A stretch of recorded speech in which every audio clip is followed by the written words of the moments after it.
From beautiful Blacksburg, Virginia, we welcome you to Tech Softball Park for today's matchup. For the first time since 2014, Lipscomb meets Virginia Tech, and the Hokies have played a ton of road games already. They have won 19 games away from Blacksburg. We say hello from the press box with Shelby Miller.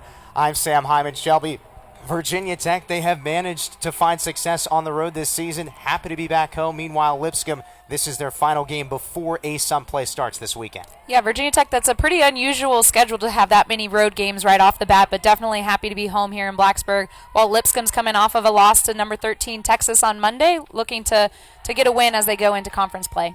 In the circle for the Hokies, she's been dominant all season long. Carrie Eberly, a 1.62 ERA. What makes her so special in the circle, Shelby? Carrie Eberly is a great leader for Virginia Tech, and what she does in the circle is really work the batters on each corner, and normally her strikeout pitch is going to be on that outside corner. And away we go from Tech Softball Park. Thanks for joining us. One pitch, one out, as the shortstop, Caitlin Nolan, makes the play. And we are officially underway from Tech Softball Park.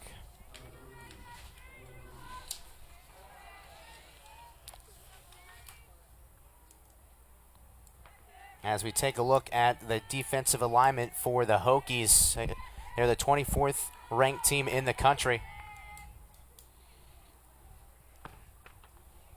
For Virginia Tech defensively, in the outfield, you've got Al Velasquez, Darby Troll, as well as the left fielder Emma Strouth. On the infield for Virginia Tech, Kelsey Barnett, Caitlin Nolan, Maddie Banks, and Jamie Bailey. And Mackenzie Lauder does the catching. Maddie Banks, Shelby, getting the opportunity this season, something that she did not expect to be the everyday starting second baseman. As we look at now the starting lineup for Lipscomb, led by Jordan Fortell, who leads the ASUN with 26 RBIs. You know, right behind Fortell is going to be Hannah DeVault there in the 4 spot, and it's a great 3 and 4 combination there with, like you said, Fortell leading in RBIs in the ASUN, and DeVault right behind her leading her team in home runs.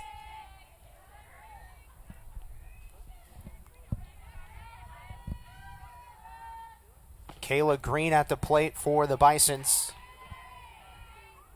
Lipscomb coming off a loss earlier this week on Monday to Texas, the 13th ranked team in the country. But before that, they were on a 5-game winning streak. And it's hard to believe they have not played a conference game yet, part of the Atlantic Sun. But these are two good opponents, Shelby, to face before you take on your conference opponents in Virginia Tech and Texas. Yeah, definitely two tough teams before you open up conference. You know, Texas top ranked and Virginia Tech breaking into the top 25 rankings this week as well.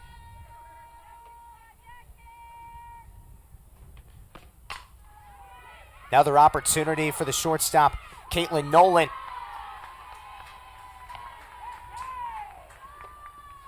But excellent speed from the number 2 hitter, Kayla Green.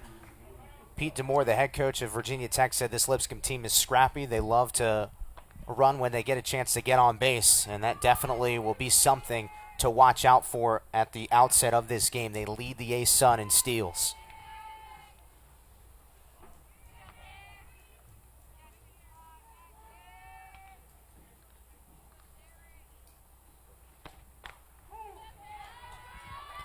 You know, Sam, you had mentioned Virginia Tech's defense that's out there, and specifically Maddie Banks there at second, which that position was originally supposed to be held by senior Olivia Lattin.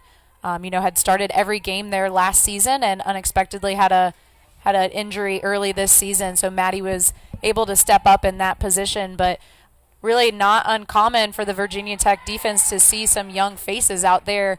The only seniors out there we see are Emma Strouth in left and Caitlin Nolan at shortstop, who has already made a couple plays. Yeah, there's a major difference when you look at the lineup card for Lipscomb and Virginia Tech. The Hokies have a ton of youth.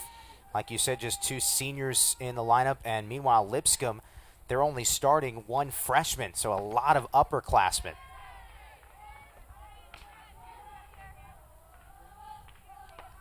There's a look at Jordan Fortell.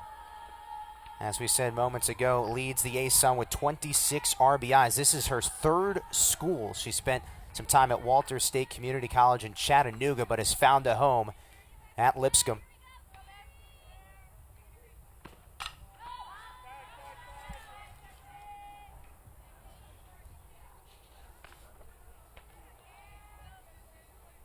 Even though Fortell's on the left-hand batter's box, Eberly is still going to be working the outside corner to those batters. I think that's pretty versatile for a pitcher, too, to not just have one go-to pitch, but she's able to work both sides of it. This is a good matchup, too, between one of the best hitters in the ASUN and one of the best pitchers in the ACC. It's a great stop there by Mackenzie Lauder, who has had a good amount of time there behind the plate. She's coming off of a great weekend in the batter's box as well, hitting 2 home runs in one game, which actually a few of the Virginia Tech players have done that themselves. It's not really uncommon for this team. Virginia Tech second in the ACC in home runs.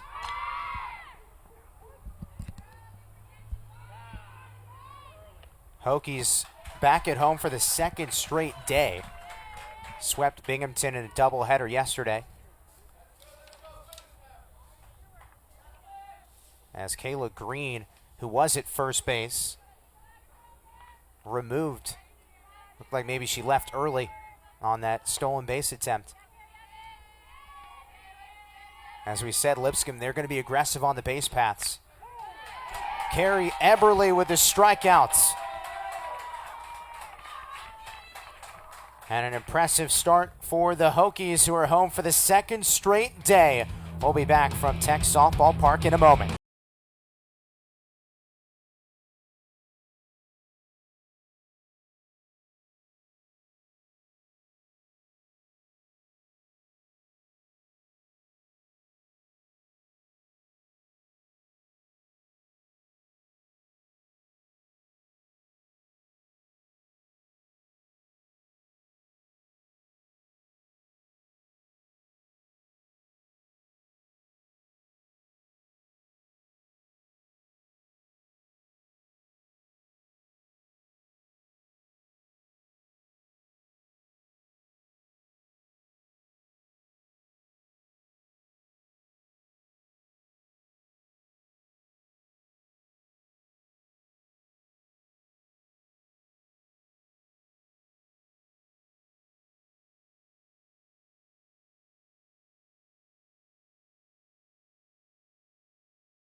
Megan Gray in the circle for the Lipscomb Bisons. The junior from Swartz Creek, Virginia. One of 3 regular pitchers for this Lipscomb team, as opposed to Virginia Tech, who regularly goes with 2 arms. Back with Shelby Miller, Sam Hyman with you. Thanks for being with us from Tech Softball Park. A look at the Virginia Tech batting order. An explosive offense, the second best average in the ACC, second most home runs, and the fewest strikeouts. So this is a lethal offense. Who sticks out to you, Shelby? For me, everybody could stick out any given day, but for me, Darby Troll has really been hot lately. It's great to have Al Velasquez get on base, too. It's always helpful to have runners on base, but Darby Troll has really been zoned in lately.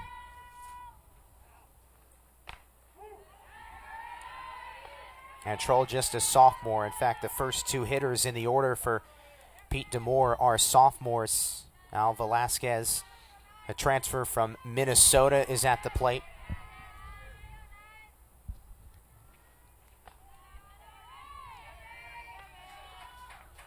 Megan Gray owns a 3.85 ERA in 10 appearances, 7 starts, and 3 complete games.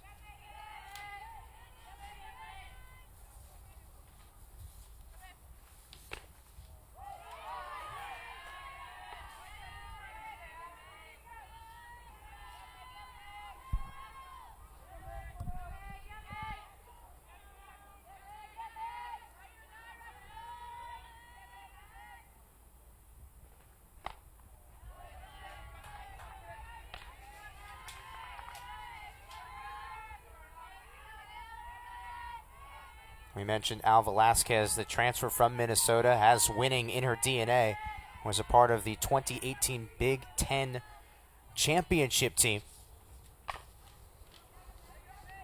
And one of a couple of transfers that have joined this Virginia Tech roster in 2019. She has stood out so far and gets on base, does an excellent job of creating havoc as well on the base paths.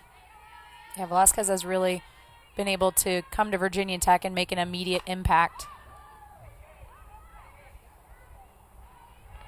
Amy Vitula makes the catch for the first out in the bottom of the first.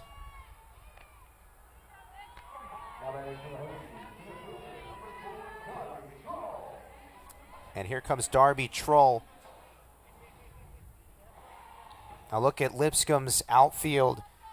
Amy Ventula, who just made that catch, Destiny Brewer, and Grayson Gladden.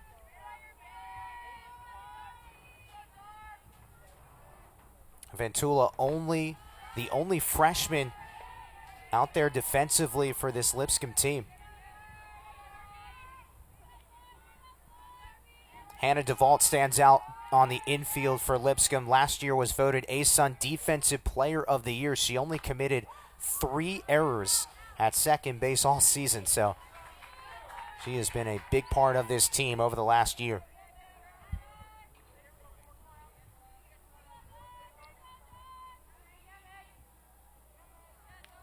Darby Troll, second in the ACC in hitting.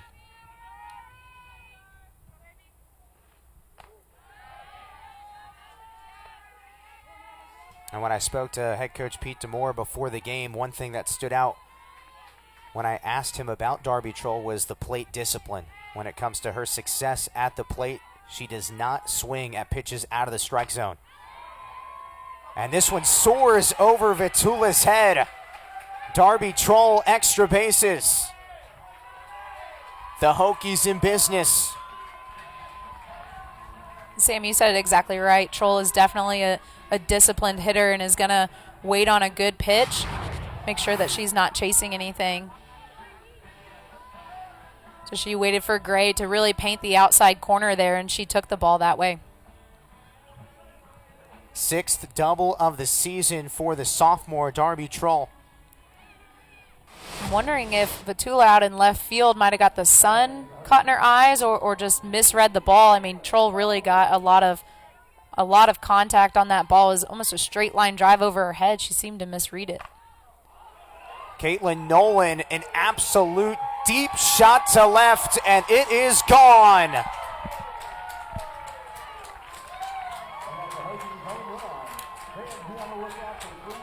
Eighth home run of the season for the senior.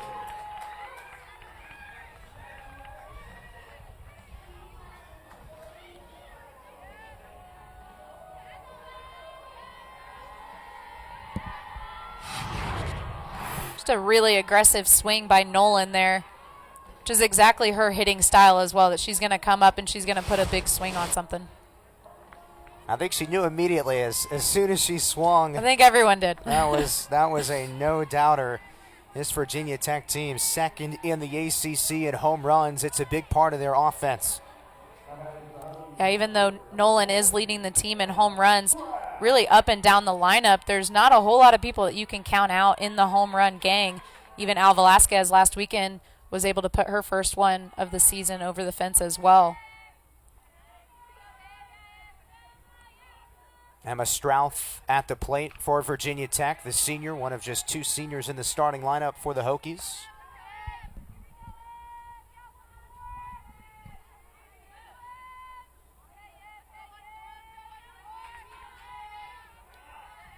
Strouth last year also was consistent at the plate, leading the team in average, but a much better average this season for Strouth as opposed to last year. She only hit .286 for a Hokies team that went 23-30.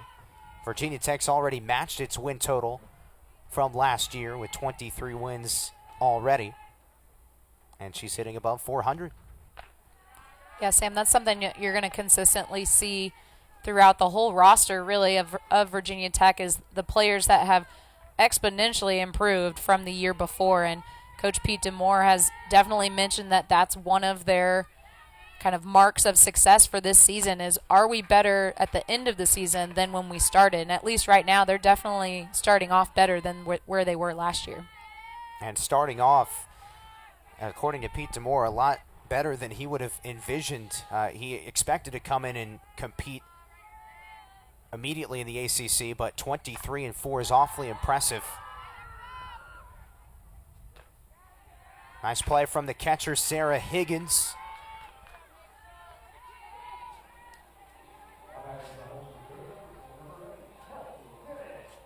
Kelsey Bennett, the freshman third baseman.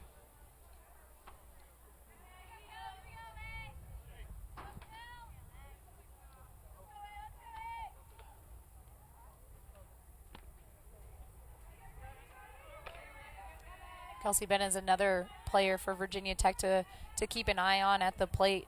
A couple of weeks ago, she was named the co-player of the week.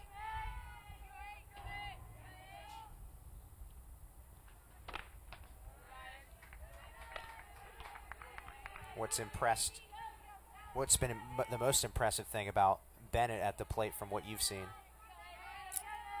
The most impressive? The most impressive. Putting you on the spot. That's pretty tough. I mean, I think like all Virginia Tech at the plate, they are very disciplined for the most part. Yeah. That's what Pete DeMoore said immediately when I asked him about the ability of the offense. Discipline. 2-0 start for the Hokies. We'll be back. Caitlin Nolan's 2-run shot the difference in the game for the Hokies. As we welcome you back to Tech Softball Park. Thanks for being with us with Shelby Miller, Sam Hyman. There's a look at 14th-year head coach Kristen Ryman, who has guided this Bison's program to 2 NCAA tournament appearances, one in 2010 and one in 2014. And this season, Shelby, she feels like she has a team that is fast, a team that can get on base and create a lot of problems. Yeah, they've definitely started off well this season, and Coach Ryman is looking to bring her program back to that postseason play. Last time these two teams met was in 2014, which was, of course, the last time Lipscomb was in the NCAA tournament. That was the Knoxville Regional.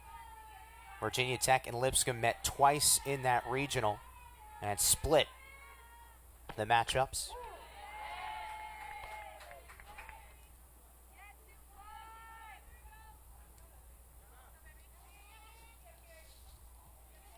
Hannah DeVault, the junior second baseman, hitting .321 on the season.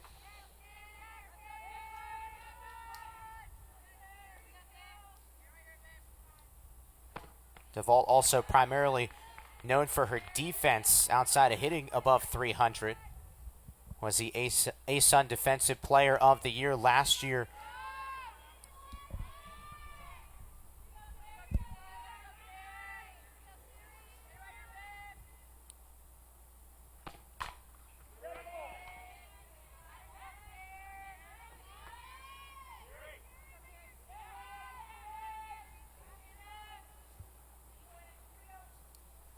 In fact, for Hannah, in her first 2 seasons, she started all 103 games.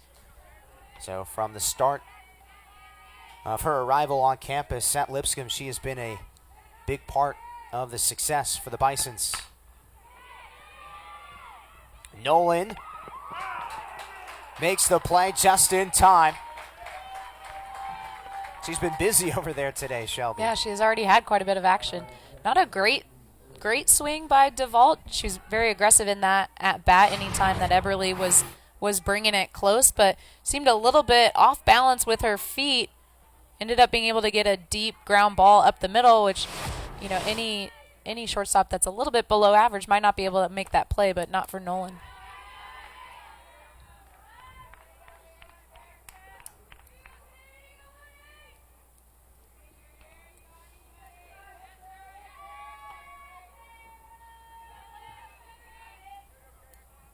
Sarah Higgins at the plate, one of 3 all-conference players from Lipscomb a season ago.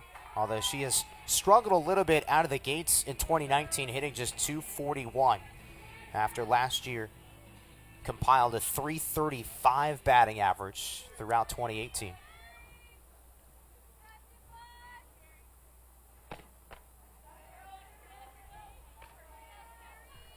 Yeah, that first pitch, I think Higgins wanted to be aggressive on it, but wasn't able to pull her bat back in time.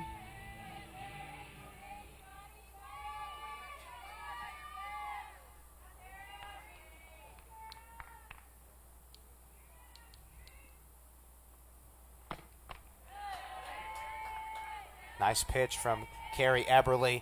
Has a chance for a second strikeout early in this game. Yeah, Eberle, as I said at the beginning of the game, mixes definitely on both corners of the plate, but she is able to mix in a good drop ball there. You're not going to see a whole lot of up or rise balls out of her, but really work lower, which helps her defense work. Back-to-back ground ball outs. Well, actually, hang on a sec. The first baseman for the Hokies, Jamie Bailey, was pulled off the bag. So Sarah Higgins is safe at first. Another bouncing ground ball into the infield, which is a great pitching by Eberle. And a great play, too, by Kelsey Bennett there at third base. She charges it just enough. She knows she has to make a quick throw, so it's a little bit off. Ends up being able to pull her off the base. Very close. Last time Lipscomb had a runner on first base, they got a little bit too aggressive, and the base runner left early. That was Peyton Ward. One of Lipscomb's strengths is definitely their speed and their stolen bases. However, against Virginia Tech, you really need to protect the base runners that you do get on base because they're a power hitting team. They're going to put runs on the board. So base runners are very important to Lipscomb in this game.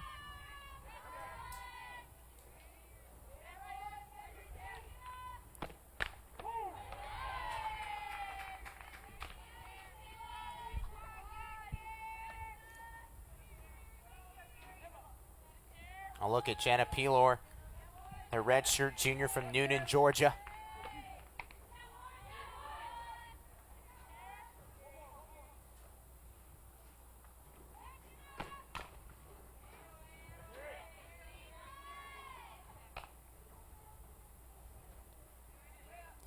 With Eberle's speed and how she's able to put the ball on the inside half for the batters, that's where they're getting kind of choked a little bit on the inside part of their bat and hitting those ground balls down straight into the dirt or off their leg a little bit. That's not uncommon for batters when they're facing Eberle.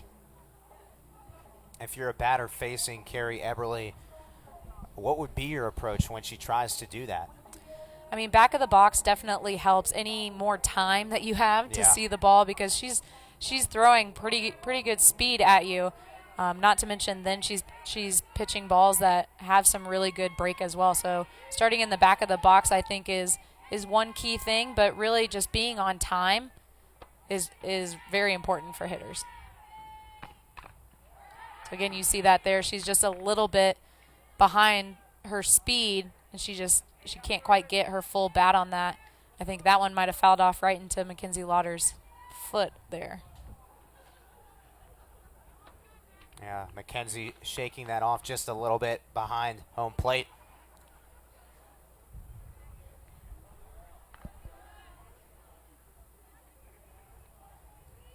Lipscomb with two tough games during the midweek earlier this week faced Texas and lost 5-0. In fact, the only time Lipscomb has been shut out this season has been against ranked opponents.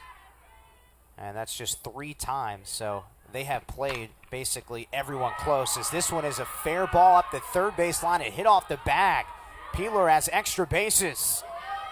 And we may have a play at the plate. Sarah Higgins slides in safely.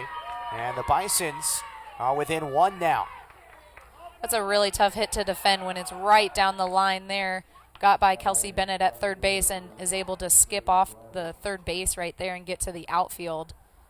And then a tough play again from the outfield into home plate for the catcher to make a play. I think Peeler might have thought it was foul too there for a second. She kind of hesitated taken off, but Stroud's able to get it in quickly to the cutoff to Nolan, but that's a tough throw when you have the exact angle of the base path right there. That Nolan needed to get that ball a little bit in front of the plate so that Lauder could make a play and a tag.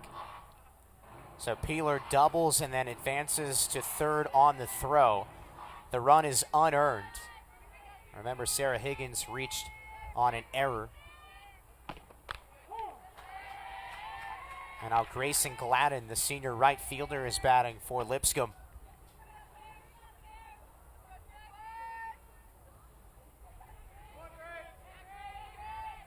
Gladden, a transfer from Florida Southwestern State, a junior college.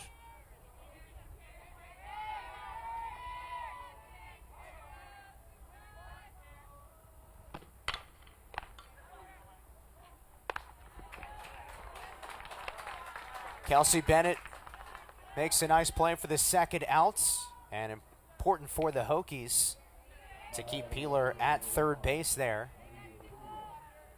It's a hard hit ground ball there, but was able to just hop right into Bennett's glove and did the textbook looking the runner back and getting the out at first. The stare down. Yeah, stay where you are. Yep.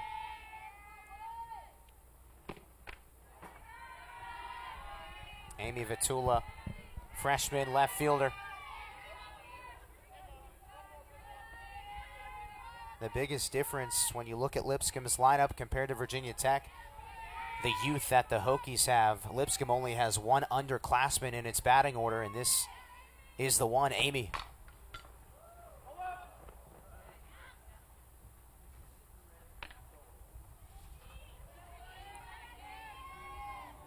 So for Amy Ventula's hitting style as a slapper, and for Eberly to be able to work that inside corner, that's not normally the best pitch for a slapper. They're looking for more something outside half of the plate to hit in that 5-6 hole or even up the middle. So for Eberly to put it on the inside corner will be tough for her to hit. I'm sure that's something Carrie Eberly's thinking about with a slap hitter like Amy is, okay, I'm going to challenge you inside and make you try and hit. Yeah, it's definitely something I think both of the top two pitchers for Virginia Tech is they'll go right at hitters. They'll know exactly what their strengths are and maybe work around them a little bit, but they're definitely not scared to pitch right to it.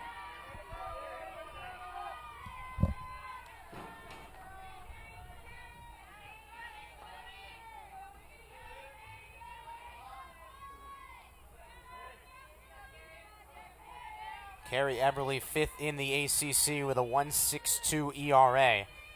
And she's been utilized quite a bit over the last week, pitched in every game this past weekend at NC State. And she continues to rock and roll here today. Does allow a run in the second, but her second strikeout ends the top of the second inning. Back at Tech Softball Park with Shelby Miller, Sam Hyman. Glad you could be with us. First meeting between these two teams since 2014. Shelby, Pete Demore coming over to Virginia Tech after spending 2 years at Kennesaw State, and for his sake, he told us this is as close to a dream job as it gets. He said this Virginia Tech program, the best job closest to home. Home is Frederick, Maryland, and he is happy to be in Blacksburg. And he's definitely made an impact immediately since he's been with the Virginia Tech Hokies. Has been able to really work with the hitters, has brought in a great staff as well to work with the pitchers and bring them back to the success that they've had in the previous years of the program. And Coach Demore, definitely not somebody that's a stranger to postseason success. Spent a long time at Missouri and was very successful there. Many runs in the postseason in the Women's College World Series. And then at Kennesaw State was able to turn that program around in just 2 short years. So Virginia Tech Hokies looking to do the same in his first year. 10 straight regionals in a row is awfully impressive at Missouri, and 3 College World Series appearances for Pete Demore. Now in his first season with Virginia Tech, and the team's already matched its win total from last year, 23 wins.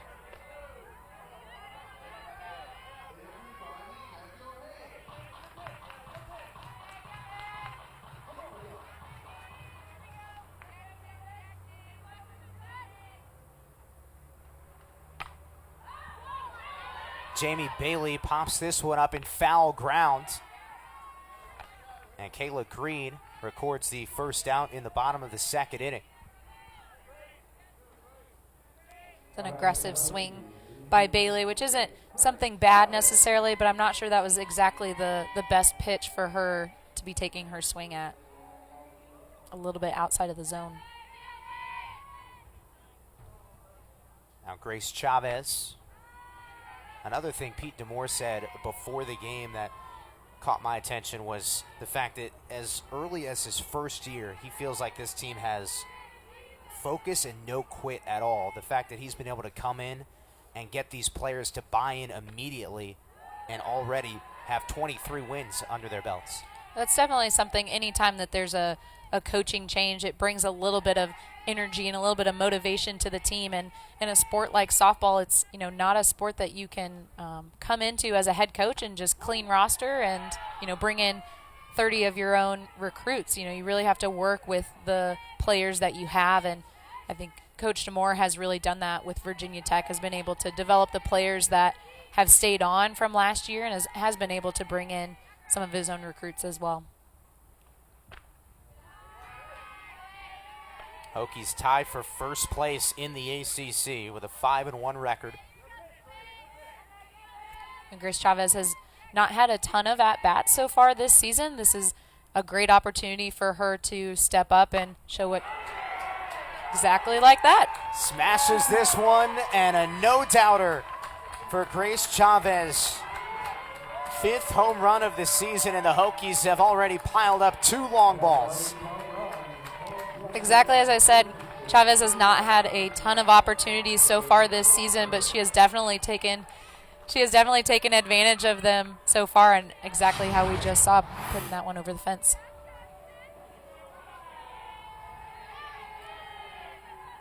Chavez has such a great swing, too, that it's not just powerful, but I really enjoy the speed of her swing as well, and putting those two things together, that's exactly how you put a ball over the fence. Her bat path to put that through the zone quickly. And some of these midweek games, players like Grace Chavez get an opportunity, and she took full advantage of it just there.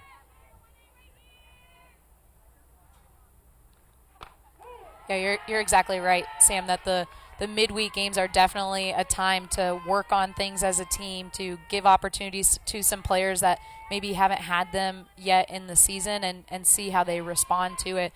Not to say that the competition is any less than conference play, but it definitely gives you a little bit more of a wiggle room to work on things. Yeah, Virginia Tech's head coach Pete Demore said Lipscomb is no joke. I mean, even though the Bisons were picked to finish 4th out of 8 teams, they are competitive, and Coach Demore didn't want his team to take the Bisons lightly, even though this is a midweek game and they've got Pittsburgh on the road this weekend. Yeah, sometimes it's tough for teams in the midweek games to really stay focused and to know that those wins or those games definitely count in the long run and in the postseason play just as much as the conference ones are going to.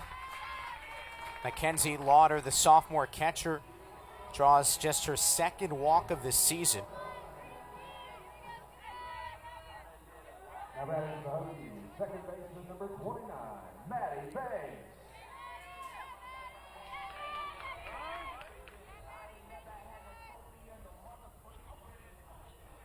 And it's got to feel great for Virginia Tech, playing 2 straight days at home after spending a ton of time on the road.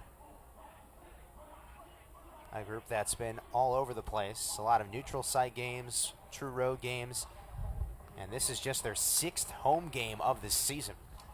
We've got a pitching change here at Tech Softball Park. We'll come back. Hokies with 2 homers already today.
Welcome back to Tech Softball Park. I promise you, there's a dog right behind that wall, but He's just laid down.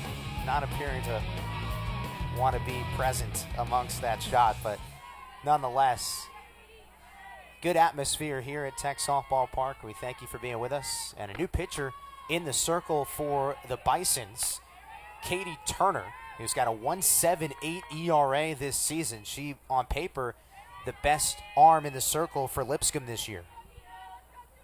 If you, as you said, look at them on paper, Lipscomb has a great staff. Kayla Green, her throw to second base bobbled over there. Hannah DeVault, that's a rare mishap from the Bisons. DeVault only committed 3 errors all of last year and was the ASUN Defensive Player of the Year. Exactly as I said, on Lipscomb's hitting side is the strength of a slapper to really get the ball on the left side of the field, which sometimes is tough with that runner on first. You don't want to hit directly into a double play. But Maddie Banks was able to get a good solid hit there, not able to get a good throw to second. Banks reaches on a fielder's choice, and the error charged to Lipscomb on the third baseman, Kayla Green. So not on Hannah DeVault, although it did go off of her mitt.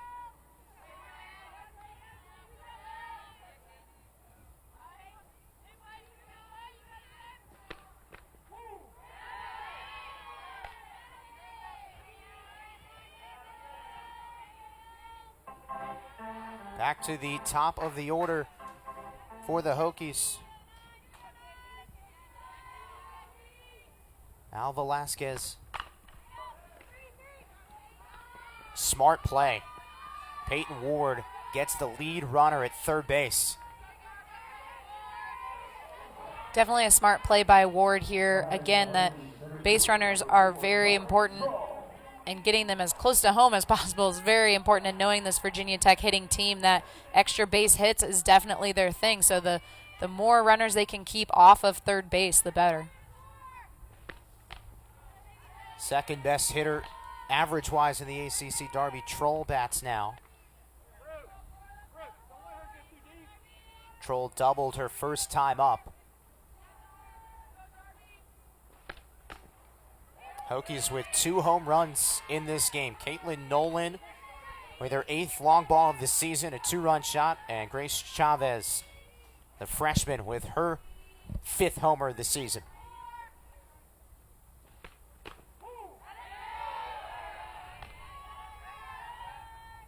Katie Turner so far has done a great job working the outside corner to these left-handed batters, just putting it right there on the corner, painting it. That one got away from her just a bit. Seems to have a little bit more speed than Gray, which could take a little bit of adjustment time from the Hokies.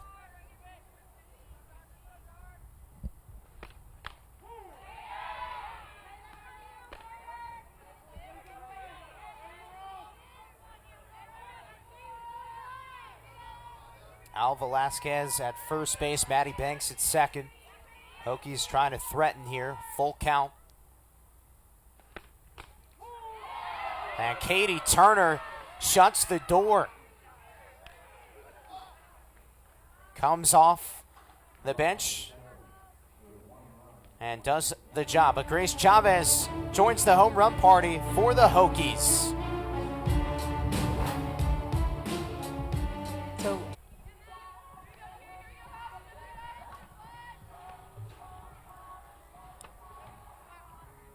This is yours right now, 3rd down and 10.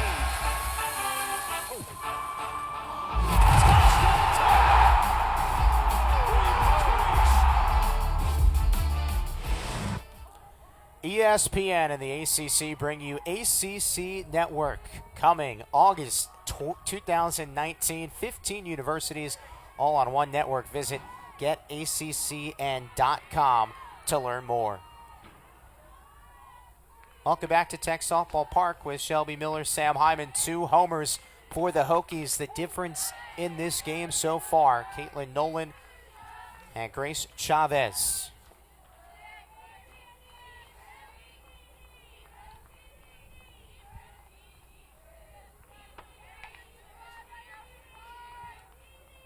Destiny Brewer at the plate for the Bisons.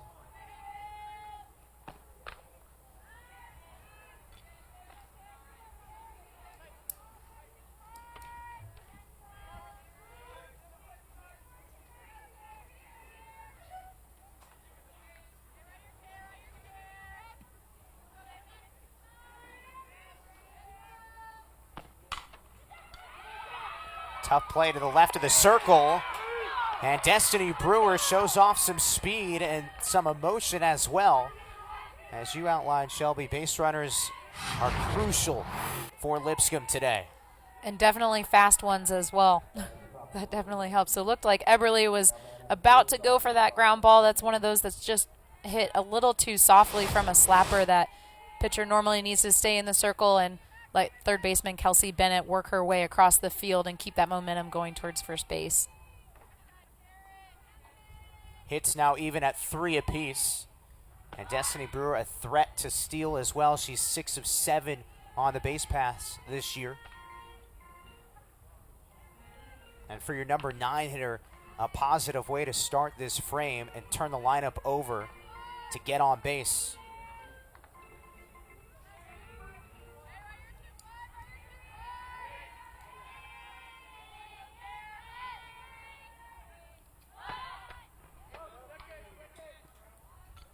Do you like the idea of small ball here from Peyton Ward at the top of the order?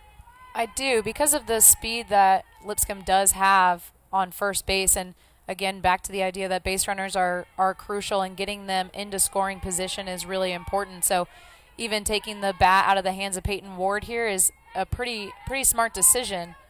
I'll be interested to see if she tries to bunt again.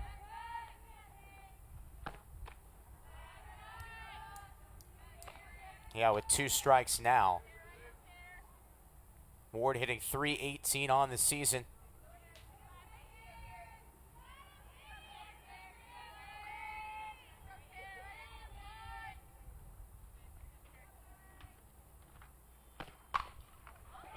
Yanks that one just foul.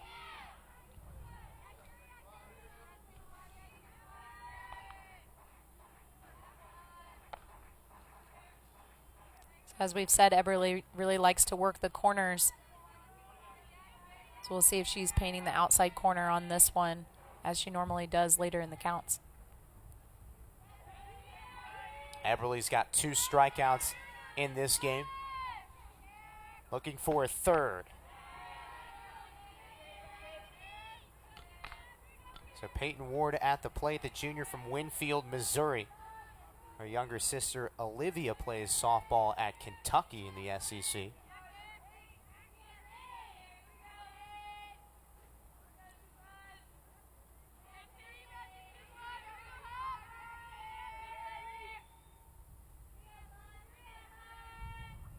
Two.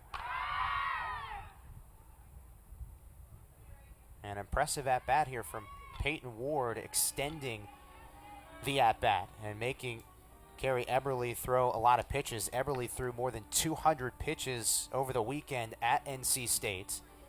And she, of course, appeared in yesterday's doubleheader as well against Binghamton. Virginia Tech swept that doubleheader. Virginia Tech pitchers are used to kind of pitching their own games, and sometimes that ends up racking up your pitch count a little bit. Ward sends one into left center field. And Emma Strouth can't make the play. Lipscomb has runners at second and third with no outs. And that's the second error of the game for the Hokies. I think this ball might have got caught in the sun a little bit.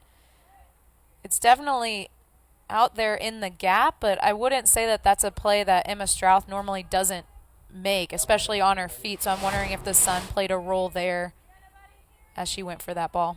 She's got the heavy-duty shades on, and clearly the sun was a factor as that one dropped. So Lipscomb in business now. Kayla Green at the plate. Green reached on an infield single her first time.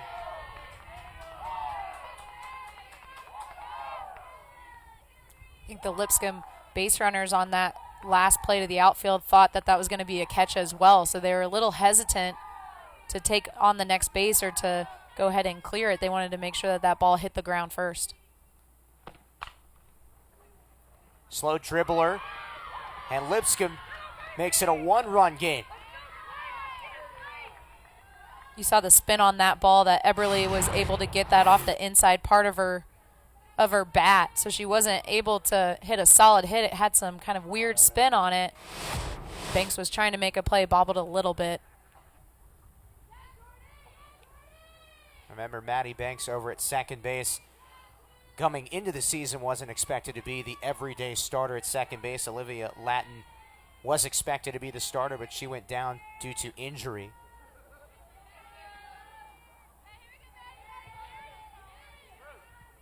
Dangerous part of the order for Lipscomb. The A-Suns leader in RBIs, Jordan Fortell at the plate.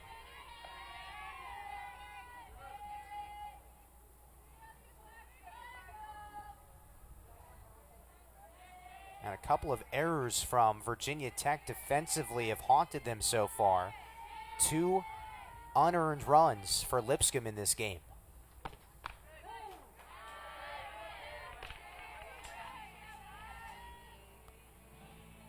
You'll see that the infield isn't, especially the middle infielders, really are playing normal depth or even maybe a little bit deeper. It doesn't seem like if there's a ground ball to the infield that they're going to be making that play at home, that they'd rather get some out somewhere, maybe a double play up the middle or just get the out at first. Carrie Eberle picks up her 3rd strikeout, and it couldn't have come at a better time with the way this inning has gone for the Bisons. Lipscomb has taken full advantage of some of the miscues from Virginia Tech, and Eberle bounces back. That was a big out for Eberle, arguably Lipscomb's best hitter, and able to sit her down in a clutch situation that they really need to get some runners in right now.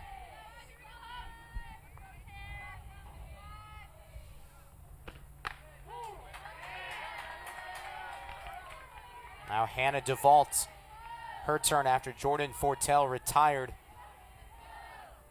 It's got to be a confidence booster if you're Carrie Eberle to strike out the A-Suns leader in RBIs.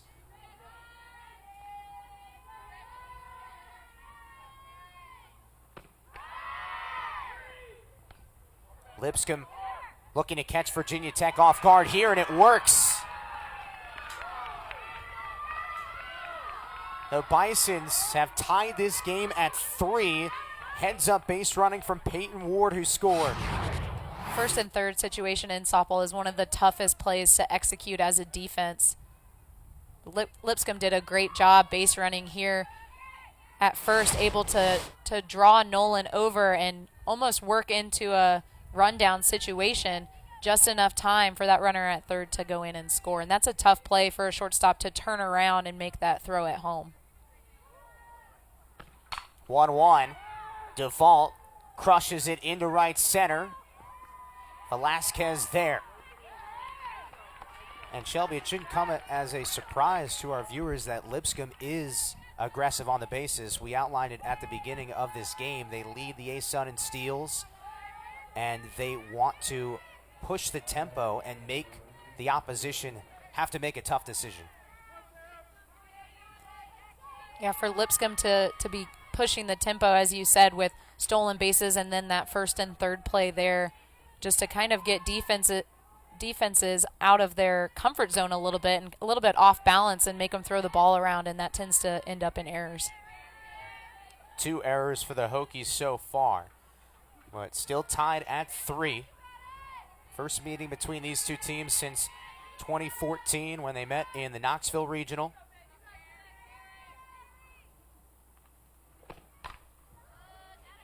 So there you see again, Eberle able to really get the hitters to not get a great bat on it and just kind of foul it off the inside part of their bat there.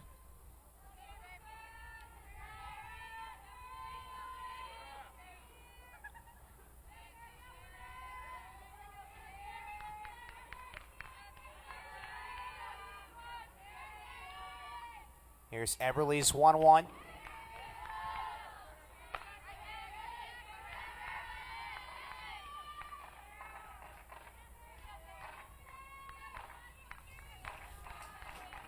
Well, for Lipscomb, they had their 5-game win streak snapped on Monday against 11th-ranked Texas. Only had 1 hit in that game against the Longhorns. They've got 4 in this game. And after 2.5, we are locked at 3. Lipscomb and Virginia Tech meeting for the first time since 2014. Leading off for the Hokies, shortstop number 13. Just like every year, the ACC standings seems like a logjam. And Virginia Tech tied for first in the league with North Carolina. Don't forget about Florida State, though, the defending national champions, the 4th-ranked team in the country as well. It is going to be a competitive slate throughout the ACC, Shelby, but Virginia Tech, to be where they are right now, is pretty impressive. Yeah, definitely after looking at where Virginia Tech was this time last year, definitely impressive to have their team ranked up at the top. Still a lot of ACC play left to go. So, and they've got a series against North Carolina later on this season, so that one will be important. But they don't play Florida State during the regular season, so they don't have to deal with the Seminoles, at least during the regular season, possibly down the line in the ACC tournament. I'm sure they're expecting to see them at least at definitely the ACC tournament, maybe even a little bit later. ACC tournaments in Tallahassee, too, this year.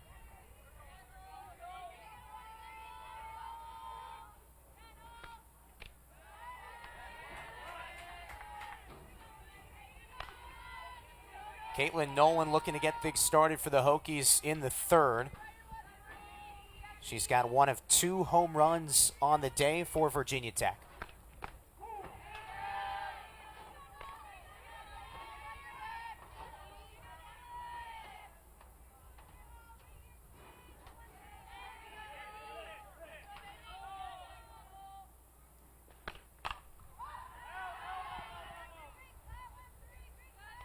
Shelby, we mentioned the home run. We'll get a glance at the no-doubt shot from Katie Nolan.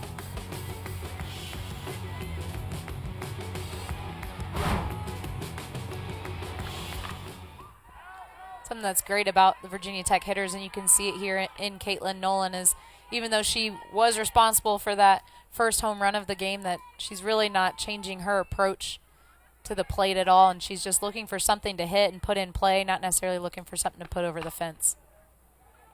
This one rolled over towards short. Peyton Ward, deep play in the hole.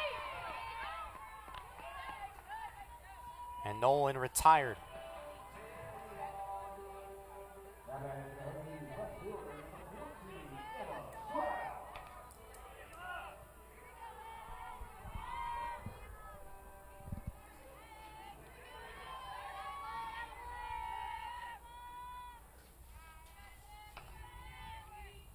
Hokies looking for their 7th straight win, but in a close one with the ASUN foe Lipscomb. Bisons have this game today, and then they will finally get conference play started this weekend at Liberty.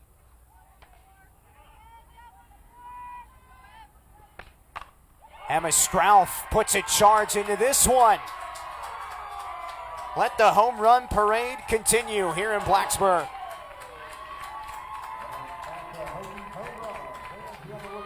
That's the 3rd home run today for the Hokies. She's following her fellow senior, Caitlin Nolan, with that shot to left field.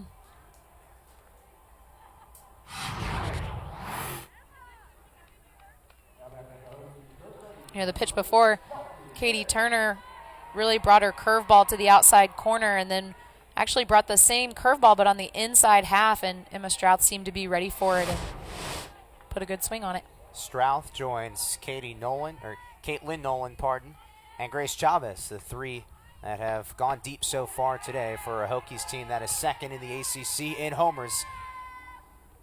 Definitely seems to be the pattern for Virginia Tech is to at least have 1 a game. I'm not positive on what that stat is, but I'd be interested to see on how many games there's been at least 1 home run.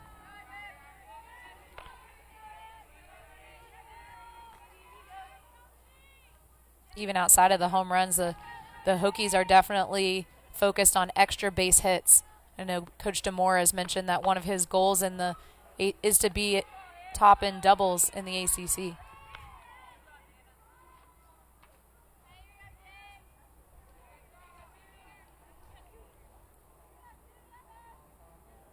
Coach DeMoore, there's a look at the first-year head coach. Well, the one thing that jumped off the page right away when I asked him what's the strength of your team, he said pitching and defense. But funny enough, he's got the second best offense in the league. So yeah, well, if you have all three, then you're a pretty good team. Jamie Bailey watches that one just soar foul.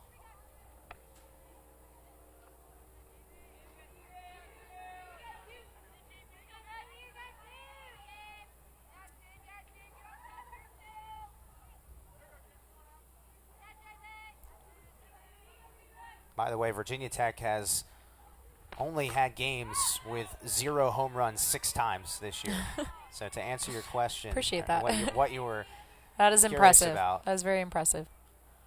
Jamie Bailey is definitely no stranger to that. She opened up ACC play with 2 home runs in the series against Georgia Tech, I believe. So she's part of that club as well.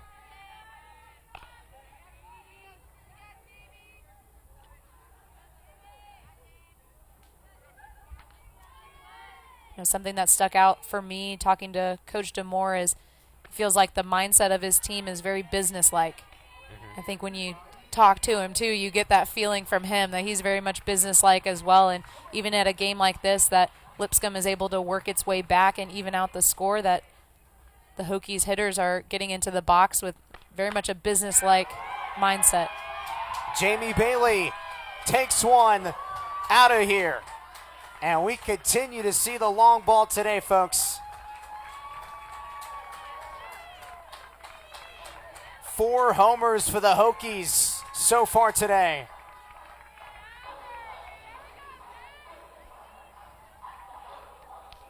All business. A little bit of fun, it looks like, there in the dugout, but well, we don't see the celebrations at home plate. To your point about business-like approach. I think that's definitely just part of the environment that Coach DeMoore is trying to create, that this is what we expect. We shouldn't necessarily get overly excited at every home run, because just like we're seeing today against Lipscomb, we might get 2 or 3 or 4. So home runs and extra base hits and really just strong hits in general is something that's expected out of Virginia Tech now. One thing Coach DeMoore said he took from his time as an assistant coach in Missouri and a head coach at Kennesaw State was there's a level of preparation that is different when you are successful, when you're trying to prepare your team for games knowing that you have the potential to make a regional. And Pete DeMoore has brought that here to Blacksburg so far in year 1.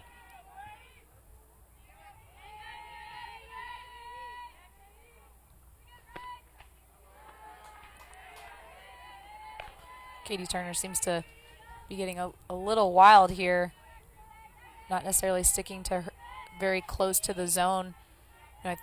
I feel like she's throwing her curveball pretty well, and it seems to be breaking pretty well, but just might be putting it a little too much over the plate. Chavez with her second hit of the game. You mentioned Katie Turner's backdoor curve. Explain that a little bit more. What does she try to do with the backdoor curve when she throws it? Yeah, so normally a curveball for a pitcher is for a right-handed pitcher, it's gonna cross the plate. For a right-handed hitter, that's away from them. For a left-handed hitter, she's throwing a backdoor curve on the outside corner. So I'm not sure if you can follow all of that, but it's very difficult to do as a pitcher, and it's very difficult to hit as a hitter. So I've seen it a couple times out of her already. Seems like she might have just been leaving some of those balls a little too much on the plate, but seems to be getting some encouragement from her teammates that, hey, it's okay. We'll figure it out. We'll go back in and hit some more, but just try to get through this inning.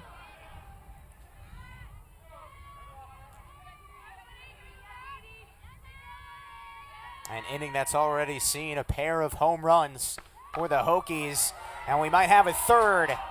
Mackenzie Lauder takes that one just shy of the warning track, so the fans were ready to erupt, but Nonetheless, the Hokies with the power surge today in Blacksburg. 2 homers in the third.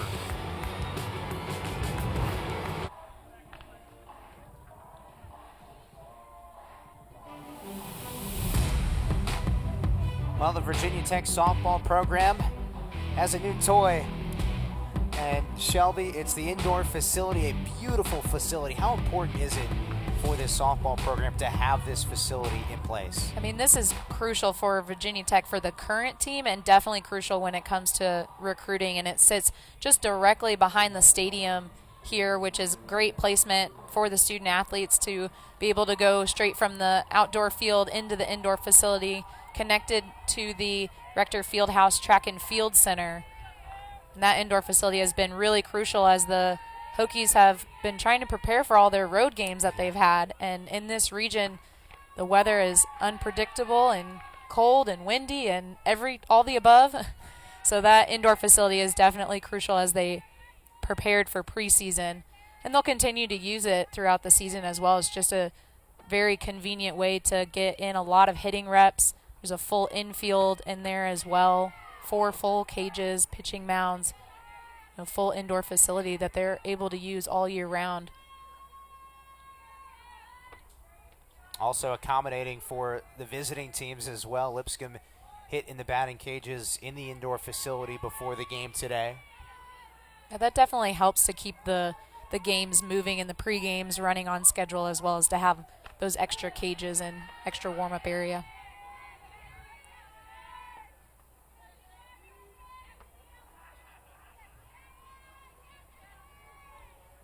Yeah, there's a reason why Virginia Tech has started the season on several trips. 19 wins away from Blacksburg, though, so they've had very little slip-ups while on the road. Jamie Bailey makes a nice play over at first. It was a really tough play, a very hard-hit ball. And Bailey knew that she was just going to have to stop that in some way, so ended up taking a knee and almost taking it in her gut there for a second. Just able to make that play. Coming off of that big inning with those home runs as well, those outs that are, quote-unquote easy outs are definitely ones that you want to make on defense. And the Hokies have had a couple of setbacks defensively today, 2 errors that have led to 2 of the 3 Lipscomb runs. The one out in left field with Emma Strauth. Sun is going down now. Hopefully that's not a problem for the players anymore.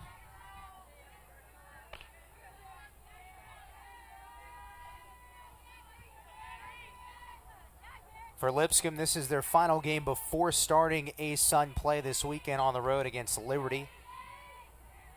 After this midweek game for the Hokies, they'll be on the road against Pittsburgh. Virginia Tech, first and foremost, looking to take care of business at home. After defeating Binghamton in a doubleheader yesterday. Second straight day with a home game for Coach DeMoore's club.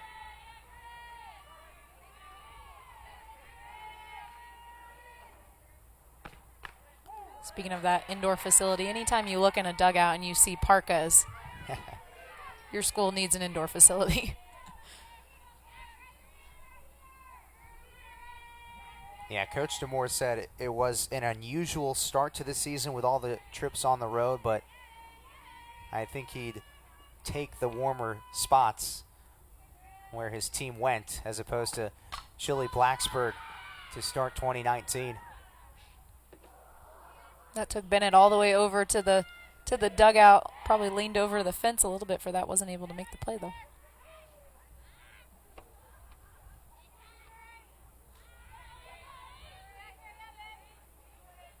Talking about all the home runs for Virginia Tech, not just in this game, but in their season so far. And that pan of the dugout, notice their strength coach, Allison Randall, in there. And I'm wondering if any kind of training has been different this year for them to be able to be producing more extra base hits and more home runs as well.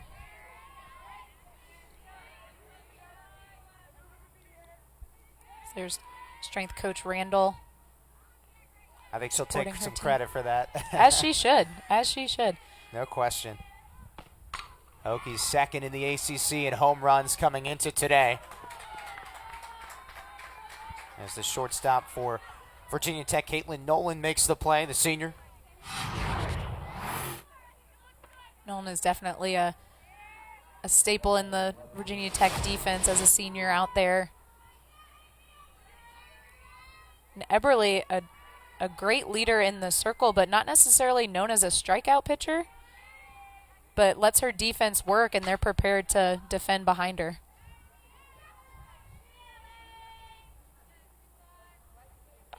Eberle with 68 strikeouts overall coming into this game.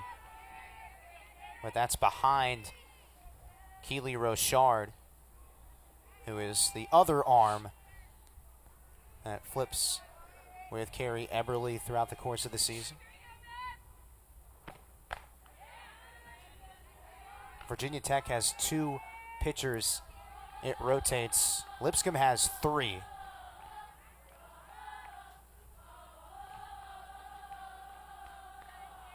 There's the other part of the 1-2 punch for Virginia Tech, Keely Rochard. Fatula, slow tapper, and she benefits from it. That was a difficult play for Virginia Tech on the infield. And Fatula is not necessarily known as a soft slapper, at least in the swings that we've seen from her today, so that the infield, especially the corners, were playing a normal depth, expecting a slap out, a harder slap out of her, or even a swing. So that little mishit there in front of the mound, Eberle is probably not prepared to make that play. That's a tough play even for the most athletic on a defense.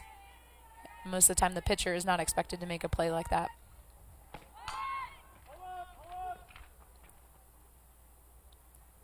I'm wondering, after seeing a bunt now on this very next pitch, if Lipscomb's thinking that the short game might be a little bit better strategy for them to get people on base and then allow their top of their lineup to come up and hit them in.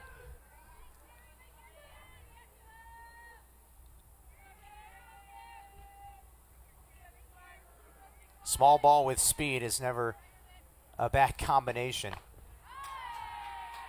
Strike 2 on Destiny Brewer, senior center fielder for the Bisons. This is a tough defensive situation as well, that Caitlin Nolan is going to stand her ground at the shortstop position with the slapper up, because that's exactly where she wants to hit the ball. So second baseman Maddie Banks is going to have to go over and cover the steal at second, which isn't the most, comfortable or easiest play for a second baseman to cover a steal.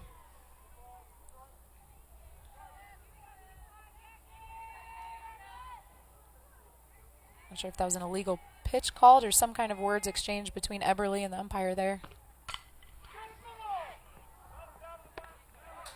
Caitlin Nolan ends the top of the 4th inning. Hokies, home runs aplenty for the Virginia Tech Hokies today. Caitlin Nolan, Emma Strouth, Jamie Bailey, and Grace Chavez have all gone yard for Virginia Tech. And that's the big reason why they're up 5-3 in this midweek showdown with Lipscomb.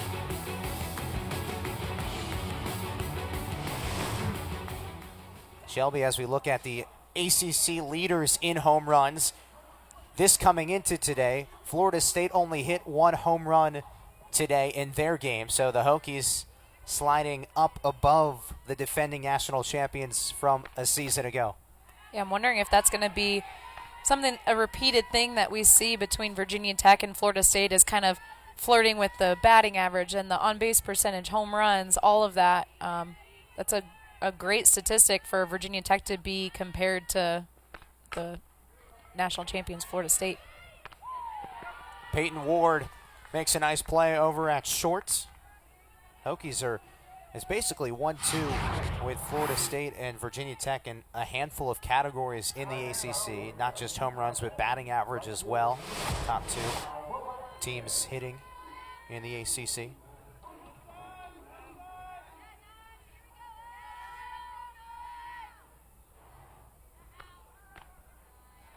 Al Velasquez at the plate, the transfer from Minnesota. Born in Aurora, Colorado, but moved to Minnesota her senior year of high school. Softball runs in the family for Al. Her sister played softball at Norfolk State.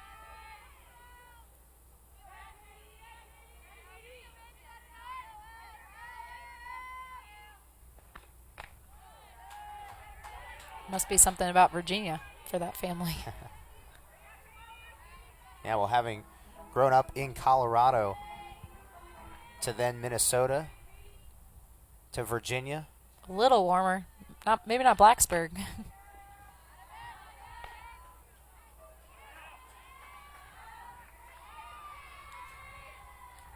One out walk. Hokies trying to extend their lead here. Meanwhile, for Lipscomb, Kristen Ryman, the 14th year head coach, where the Bisons hoping her team can limit the damage. Coach Ryman's team projected to finish 4th in the ASUN preseason polls out of 8 total teams.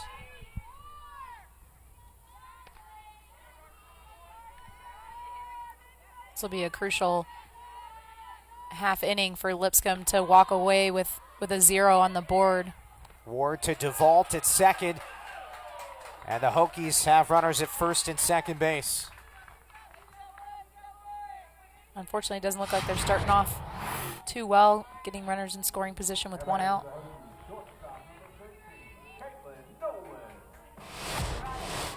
One item the Bisons rely on, too, in the circle is strikeouts. They only have 1 strikeout today, and Lipscomb leads the ASUN in strikeouts. So to try and stay in this game, they'll need to have some of the strikeouts start piling up.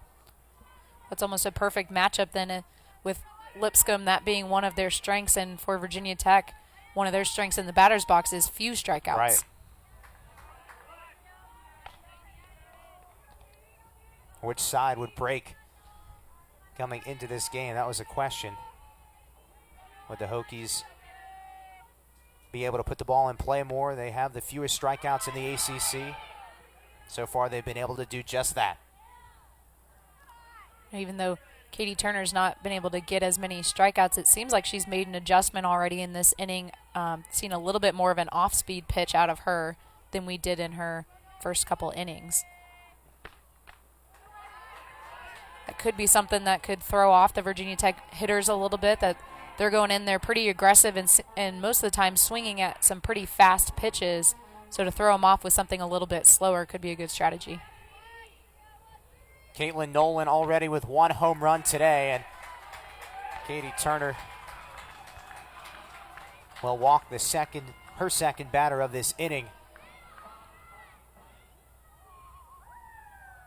This prompts a visit in the circle for the Bisons. Lipscomb has used 2 pitchers today. It's definitely a smart call to go out and talk a little bit of strategy with your pitcher and your catcher, really getting into the meat part of Virginia Tech's lineup. This is going to be a tough part for them tough hitters for her to pitch to. I think it's smart there to come up with a little bit of a strategy on how are we going to get through the next couple batters and create some outs here, since we're not getting the strikeouts that we're used to.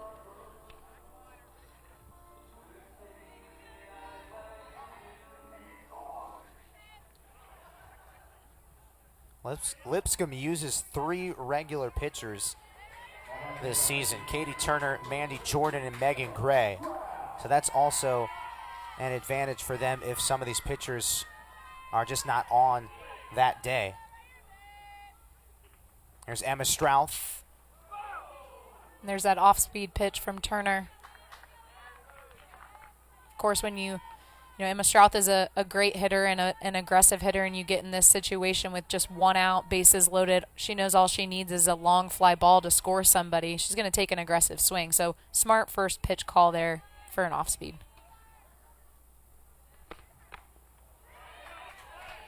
One ball and 1 strike now on Emma Strouth.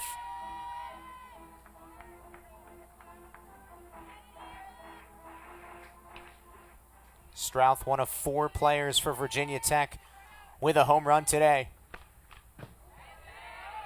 Fights that one off.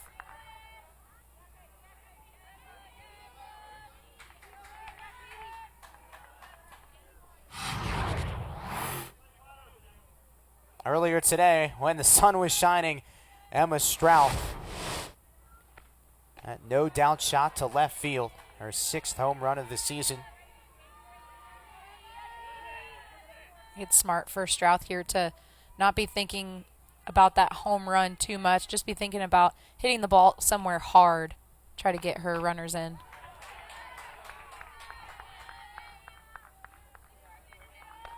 Look at the outfield for Lipscomb. I would think they're playing pretty shallow for Virginia Tech, and especially for Emma Strauch, who's already shown what she can do a little bit deeper. I don't know if she heard me in center field. She took a few steps back there, but Strauch with a rocket into right center field. That could clear the bases for the Hokies.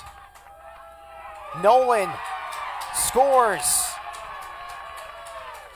And a 3-run double for Emma Strauch breaks this game open. And that hit shows how dynamic Virginia Tech hitters are, and Emma Strauch in particular, that she's able to come back from her first at-bat, fouling out to the catcher, go ahead and get a home run, and then go ahead and get a double there as well. I thought maybe she would take third. I know she's in the running for her career triples, so I was wondering if she was going to be able to take third and score that as a triple, but a double will do for sure.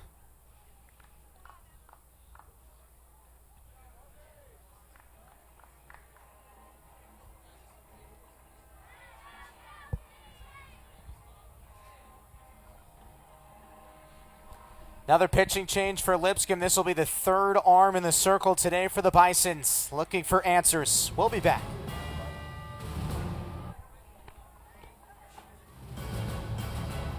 Gorgeous sunset here in Blacksburg, Virginia. The Hokies with an 8-3 advantage thanks to a bases clearing double from Emma Strauch moments ago, and that forces Lipscomb to go to the 3rd arm of the day in the circle. Chloe Yeager Shelby just making her 7th appearance of the season in the circle. She's got a 10.50 ERA, so Coach Ryman of Lipscomb digging deep here. Yeah, Yeager, by her numbers there, hasn't shown a whole lot this season. You had mentioned, Sam, how the top 3 pitchers for Lipscomb, that's a great staff to have. But when you're looking at a midweek game and we're starting to get to the point where maybe we're getting a little bit out of reach, you don't really want to go too much to your go-to pitchers because they're opening conference this weekend. So we got to save some arms, so they're ready for conference play. So I'm wondering if that's what Coach Ryman is considering right now. That's a good point. And Lipscomb hasn't played a conference game yet, so you can imagine Coach Ryman probably wants to be as prepared as possible going into that weekend series against the Liberty Flames in Lynchburg, Virginia. This could also just be a great opportunity for Yeager to show what she has in a, coming in a pretty tough situation at a really tough hitter and see how she responds. Bennett retired.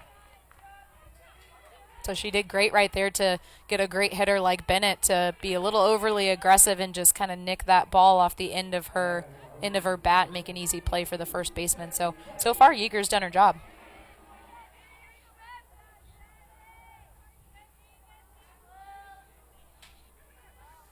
Emma Strauch, who has 4 RBIs today, advances to 3rd on the play.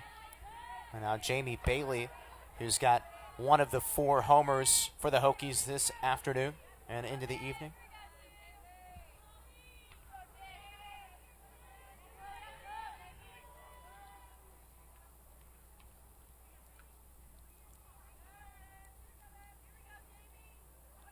Yeager's shaking off her catcher a couple times there.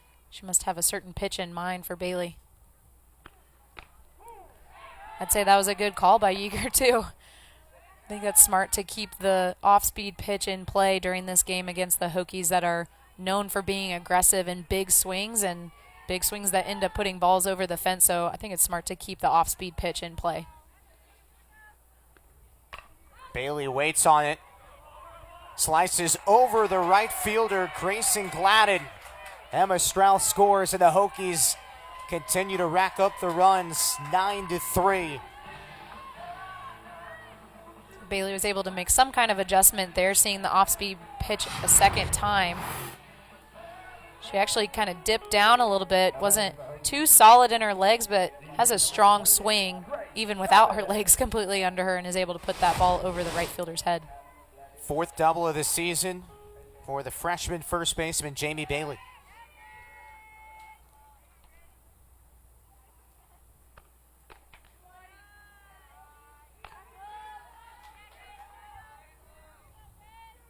Virginia Tech looking for its 7th straight win, coming off back-to-back wins on Tuesday against Binghamton in the doubleheader at home. Swept NC State over the weekend on the road.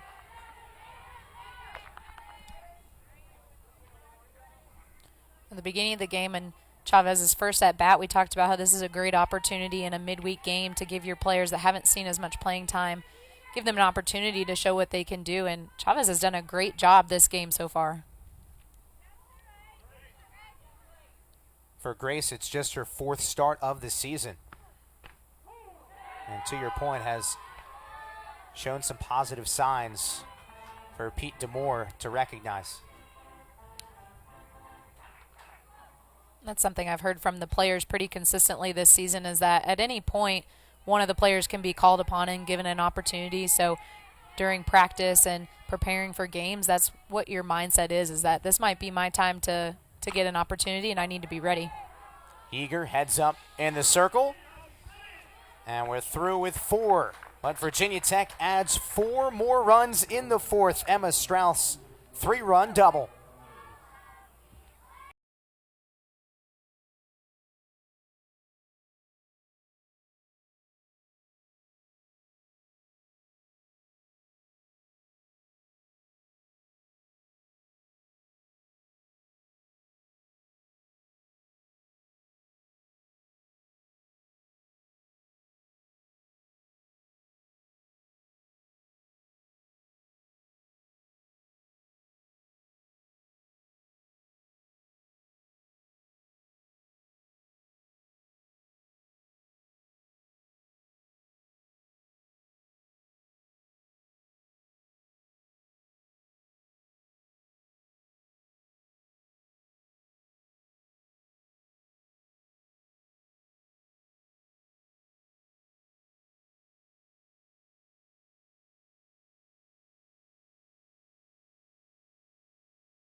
Weekend starts early here in Blacksburg. The Virginia Tech women's basketball team eyes its 2nd straight trip to the finals of the NIT. That starts with the first round on Thursday against Furman here in Blacksburg, and then a 3-game series for the baseball team against North Carolina. So a lot of games on tap this weekend in Blacksburg as we welcome you back to Tech Softball Park with Shelby Miller, Sam Hyman. Glad you could be with us. The Hokies have launched 4 home runs in this game and looking for their 7th straight win.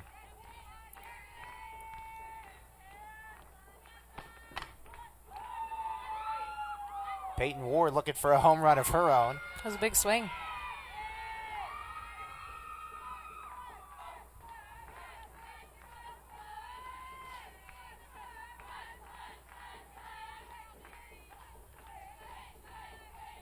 Peyton leads this Lipscomb team with 13 steals coming in. I was going to say she's known for her steals, but by that last swing, I could have swore she was going to get her first home run of the season.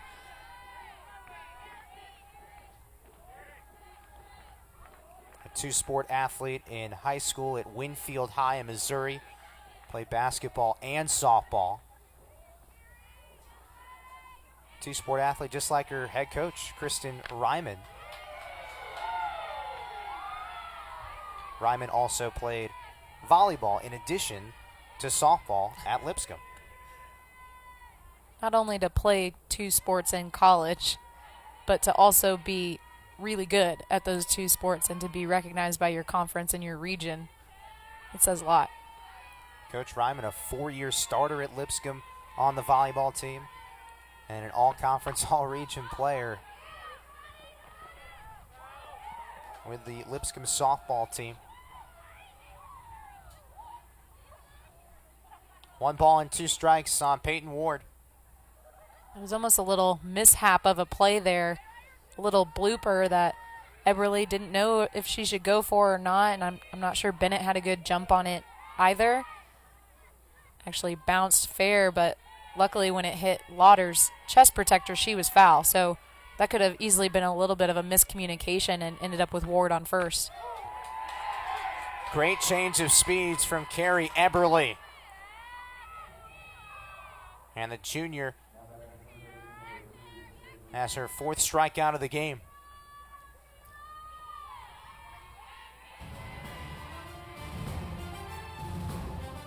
The 7 Innings podcast is the weekly softball podcast with ESPN personalities covering the sport, entertaining us all the way to Oklahoma City and beyond.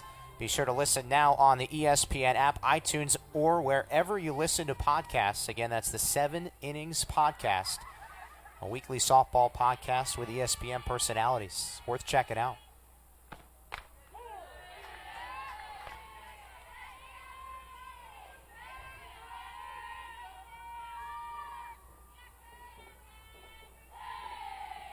With Lipscomb going a little bit deeper into their pitching staffs, wondering if that was ever the thought for Virginia Tech. Their pitching staff, the 1 and 2 with Eberly and Rochard, normally finish their own games, but it being a midweek and trying not to wear out one of them, not sure if pitching coach Gillis there was thinking about splitting this game up at all, or really was just leaving it up to Eberly. Doug Gillis, the right-hand man of Pete DeMoore, has followed Coach DeMoore's footsteps every step of the way. It seems like there's a look at Coach Gillis was with Pete at Kennesaw State and Missouri. The last 2 stops for Coach DeMoore. Carrie Eberly with back-to-back strikeouts. She's getting in a bit of a rhythm here in the circle. 5 strikeouts in this game.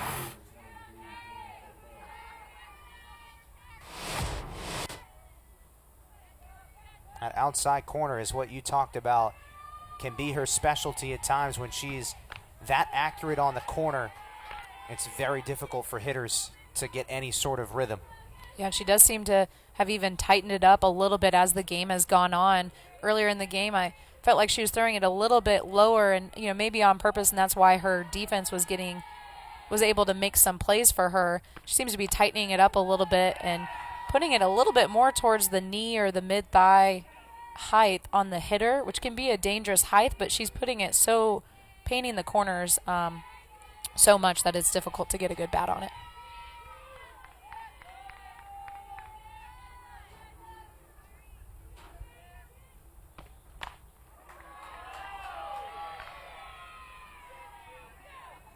Jordan Fortell hitless today, and she struck out twice, the A-Suns leader in RBIs. Yeah, Eberly has definitely done a great job against Fortell today, but doesn't mean that Fortell could come back right now during this at-bat and put one over the fence. Who knows?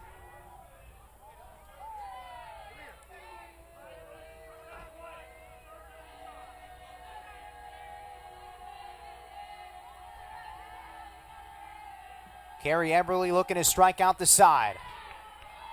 Full count.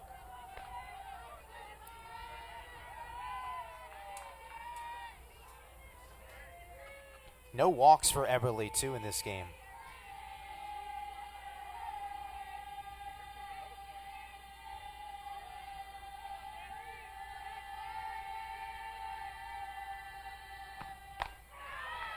Jordan Fortell this time did not chase on the rise ball. Well, if Eberly's going to have one walk, that's probably the best person to do it to instead of keeping the bat in her hand. But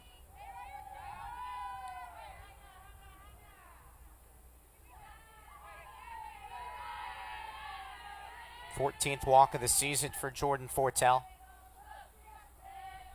A Lipscomb team that leads the A-Sun in walks.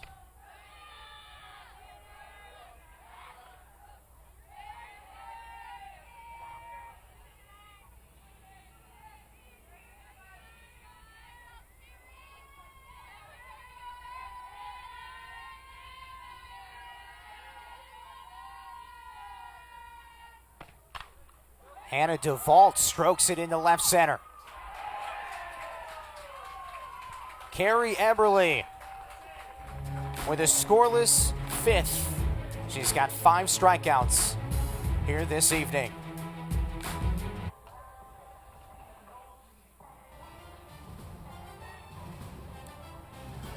To the bottom of the 5th inning we go. There's Evan Hughes and Bailey Engel in the stands. Frequent visitors to the Tech softball park. With Shelby Miller, Sam Hyman, thanks for being with us. And Blacksburg, Virginia, the Hokies have dominated this game with 4 home runs. Looking for their 7th straight win and trying to pick up win number 24, which would be more than they had all of 2018. It's been that type of turnaround for Virginia Tech after back-to-back losing seasons under Scott Thomas. New coaching staff, fresh start. And Shelby, this team is shot out of the gates in 2019. Yeah, they definitely have. And I think I'd mentioned earlier in the broadcast that anytime there's a coaching change, there's a new wave of energy and motivation out of the players. And Coach DeMore has definitely capitalized on that and brought his coaching as well to pair together that energy with some probably heightened talent as well. Just really able to help the players tap into some of that talent that they've already had. What's interesting, I think, about getting a new coach is not just the momentum that you gain in year 1, but what happens in years 2, 3, and 4, I think, is really telling in a program. Chloe Yeager with her first strikeout. Yeager really seems to be relying on that off-speed pitch, and I think that's exactly what she needs to do with the aggressive Virginia Tech hitters. You can see Mackenzie Lauder there. Her head is completely pulled out of that swing, really fooled by that off-speed pitch.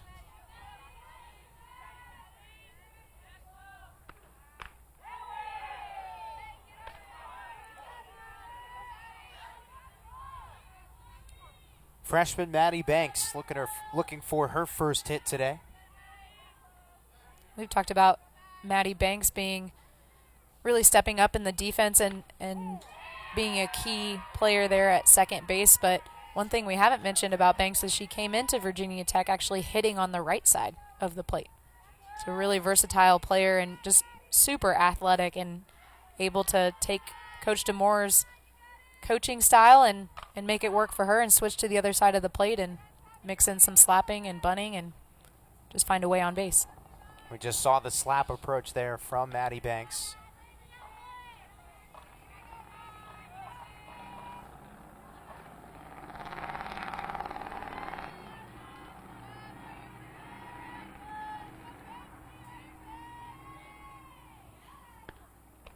When Pete DeMoore, or any coach for that matter, approaches a player like Maddie Banks and says, okay, you've got to make that type of adjustment, turn yourself into a slap hitter on the left side, how much time does that take? Because it seems like it's something that you've kind of got to change mentally as well. Yeah, it seems like she's picked it up very quickly, though.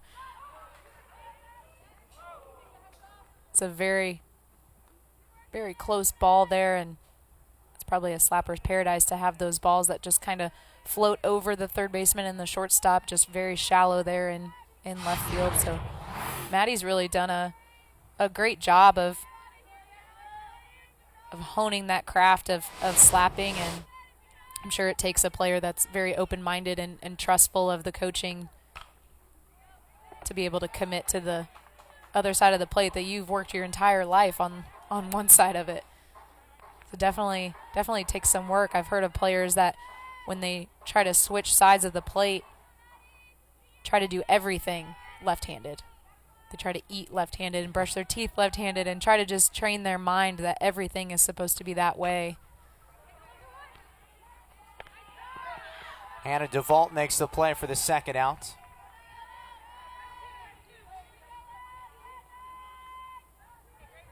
Back to the top of the order for the Hokies. Now batting. Right fielder, number 9, Al Velasquez. Al Velasquez, as we're back to the top of the order for the Hokies.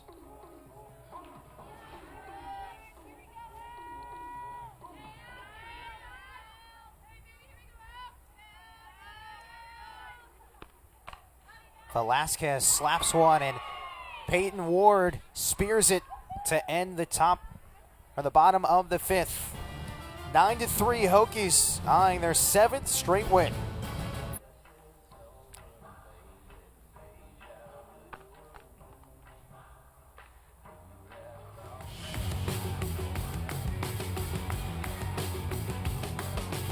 Back with Shelby Miller, Sam Hyman with you on a Wednesday evening in Blacksburg, Virginia. And Shelby, as we look at the game summary, 4 homers for the Hokies, the difference in this game. And Lipscomb trying to hang in there. They've got Chloe Yeager on the mat, in the circle. What stood out to you about the way this game has gone so far? I mean, home runs, for sure. Home runs, just really powerful swings for Virginia Tech from multiple players has really been the difference. But also, Eberly in the circle has stayed pretty tough as much as she can, and as you said, Chloe Yeager came in and has done her job and held the Hokies at 0 runs, only given up 1 hit. So she's doing her job, but I'm afraid that the damage might be far too gone at this point for Lipscomb to make a return. But in softball, you can probably never say that. I might have just jinxed it. Softball is definitely a game that a couple swings can make the difference. Sarah Higgins, one of 3 returning all-conference players from last season at the plate for the Bisons.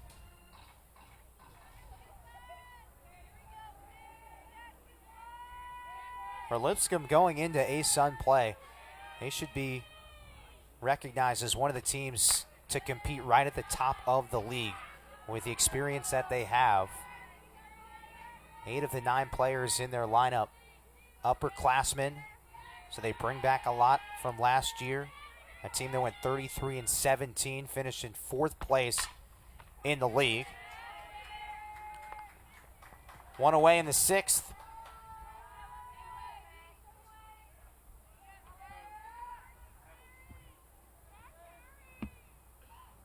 Now batting first baseman, number 11, Jenna Peeler. Shelby, what do you think of that beautiful full moon here in Blacksburg? It's a full day in Blacksburg that you can have the sun beaming in our outfielders' eyes. Yeah. And then just a couple hours later have a nice moon shot there. Don't let the moon distract you out there.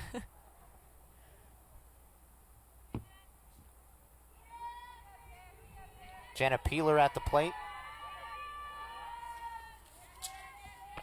1 for 2 with an RBI today. Smokes this one to deep center. And Darby Troll tracks it down for the second out. Good jump. I was going to mention last inning that the Virginia Tech outfield has definitely held their respect for the Lipscomb hitters and is staying relatively deep out there. Normal position, if not a few steps deeper. Because like I said, at any point, 1 hit could make the difference, and Darby Troll was set up really well just to take a nice drop step and make that catch in center field.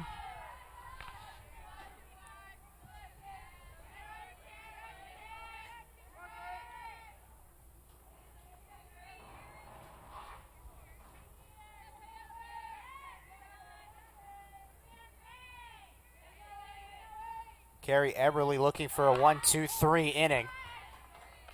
A junior so far 5 2/3 in the circle, 5 hits, 3 runs, but all of them unearned. Remember, the Hokies committed a couple of errors earlier in the game, and that's what ultimately cost them when it came to the way Lipscomb scored.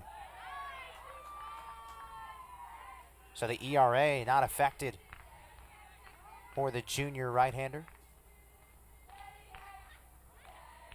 Eberle entered this game 5th in the ACC in ERA.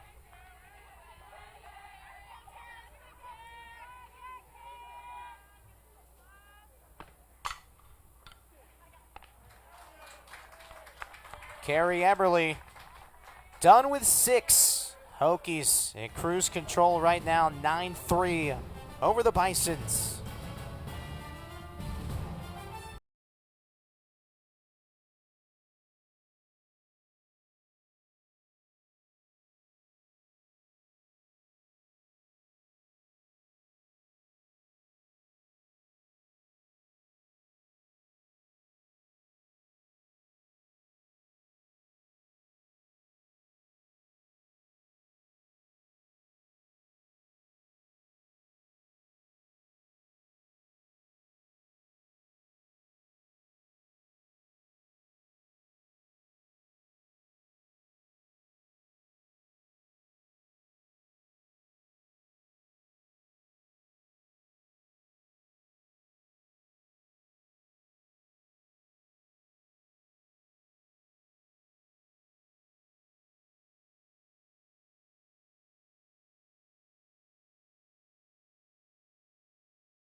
The team Virginia Tech is tied with in the ACC standings, that's North Carolina, and the Tar Heels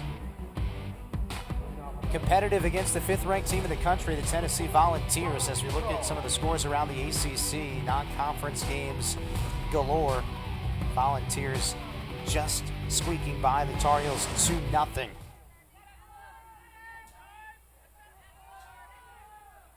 And we resume action from the Tech Softball Park with Shelby Miller, Sam Hyman. Here's Darby Troll. Team's leader in average coming into this game above 460. Troll had a phenomenal performance at the plate in many games this year, but you could highlight one, which was maybe the biggest win of the season to this point for the Hokies, and that was against 8th-ranked Georgia on the road. Troll recorded the game-winning hit, drove in the run, and that is a game that Virginia Tech can look back on and say, we can compete with the best. I think that's definitely a mindset that the Virginia Tech team has had all season, and definitely after that game against Georgia is this idea of respect all and fear none. And they show up to practice every day with that same mindset and show up to every game as well, but also with a little bit of respect that, you know, right now this game against Lipscomb 9-3, they still need to respect that Lipscomb's going to continue to fight until the game's over.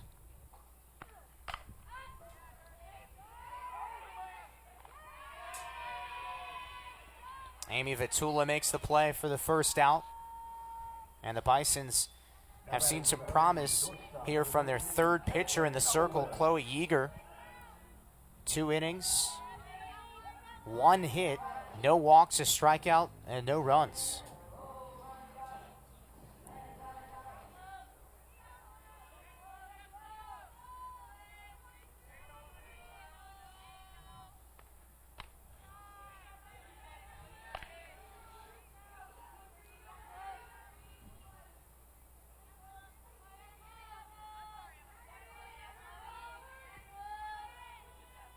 Caitlin Nolan at the plate, the senior with one of the 4 homers today for the Hokies.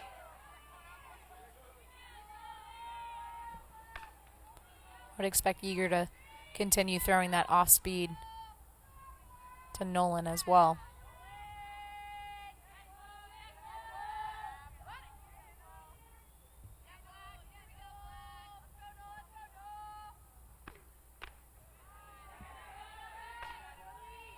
2 balls and 1 strike.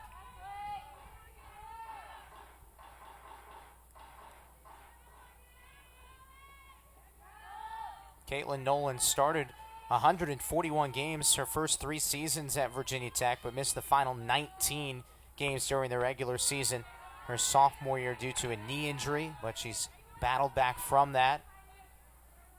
And this season, not just a threat with the long ball, now 8 on the season to lead the team, but a very difficult hitter to get out.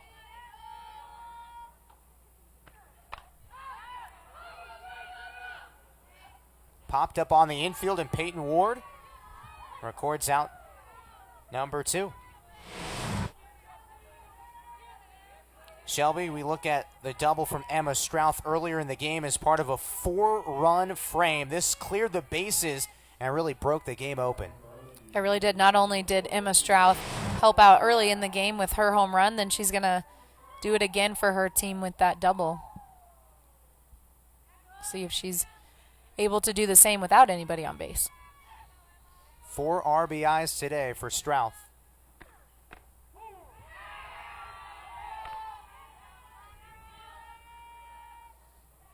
And she's picking up right where she left off yesterday. Had 6 RBIs in the doubleheader against Binghamton. So safe to say she's happy to be back at Tech Softball Park. 3rd hit of the game for Emma Strouth. Great job by Strouth there to sit on the off-speed or change-up pitch that Yeager's throwing, knowing that it's going to consistently come during at-bats for her. That's a go-to pitch for her, and Strouth was able to just sit on it there and punch it through the infield. Emma Strouth, a triple shy of the cycle.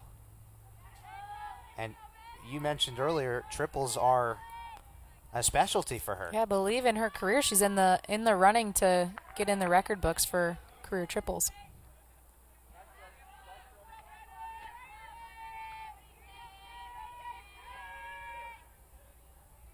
Kelsey Bennett looking for her first hit of the game.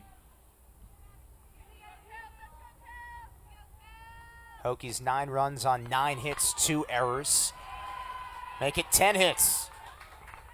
Bennett with her first of the game.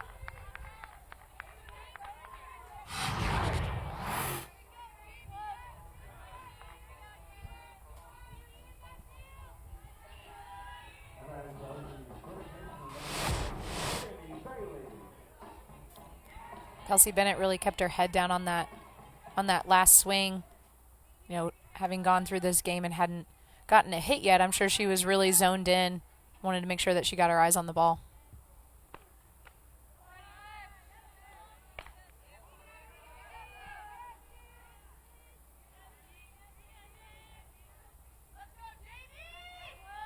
Jamie Bailey, her average has risen since coming into today. 358 prior to the 2 hits this evening.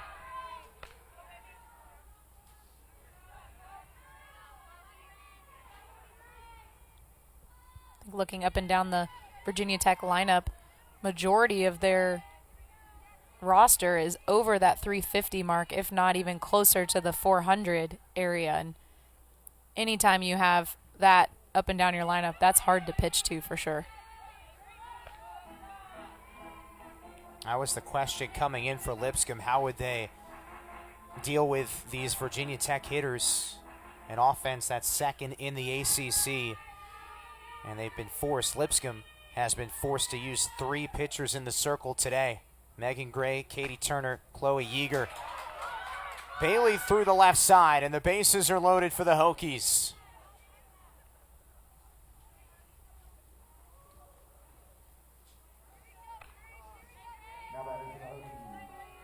That ball got to the outfield so quickly into left field, such a hard hit ball that the first baseman is coming over near the pitcher's mound to be that cutoff and just wasn't able to get all the way over there. And luckily the throw was right on target to the catcher. That could have easily been a overthrow and a run scored.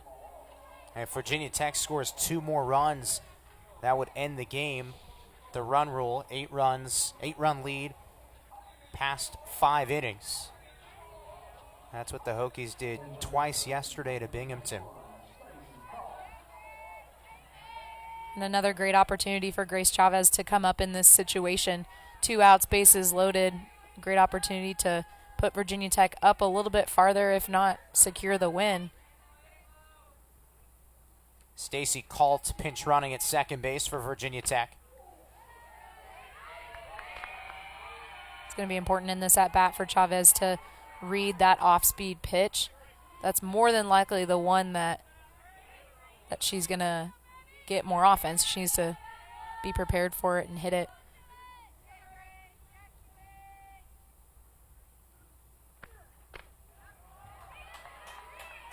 The pitcher like Yeager that throws so much off speed, but she is still mixing in her faster pitches. For hitters, you need to decide which speed you want to hit and be able to hold off on the other one. So if Chavez wants to zone in on her faster pitches, that's fine, but to know that she has to lay off of the slower one. It seems like that's what she's doing so far. That's a great strategy until you get down 2 strikes. Then it's anybody's game at that point. But you would think that Yeager's going to be bringing a strike at this point. Doesn't mean that it's not going to be an off-speed pitch, though.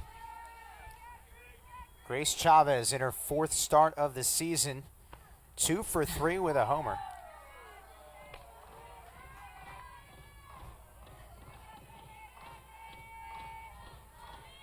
So still only with that 1 strike, I would think Chavez could still look for a faster pitch. She still has 1 to give.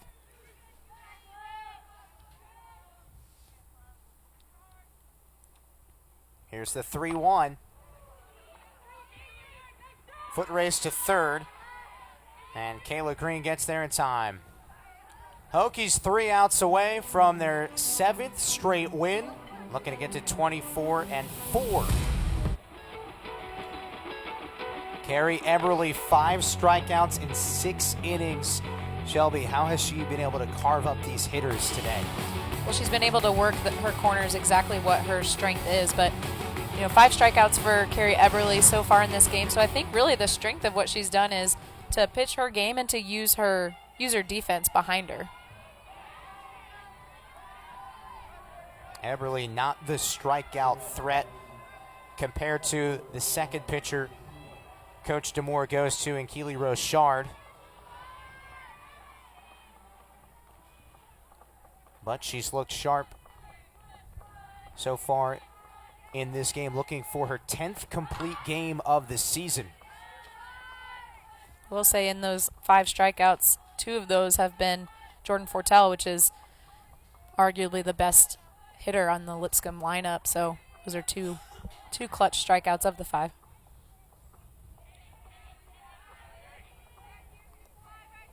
Fortell's last at bat against Carrie Eberly was a walk, so she did extend her on-base streak to now 27 games, so awfully impressive for Jordan Fortell.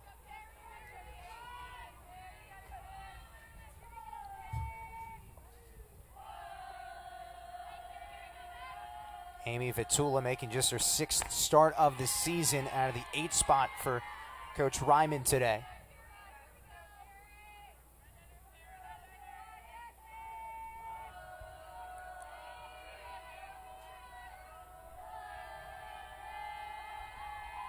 Lipscomb will stay in the state of Virginia after this game. They'll have a 3-game series on the road against Liberty, and Vitula beats it out.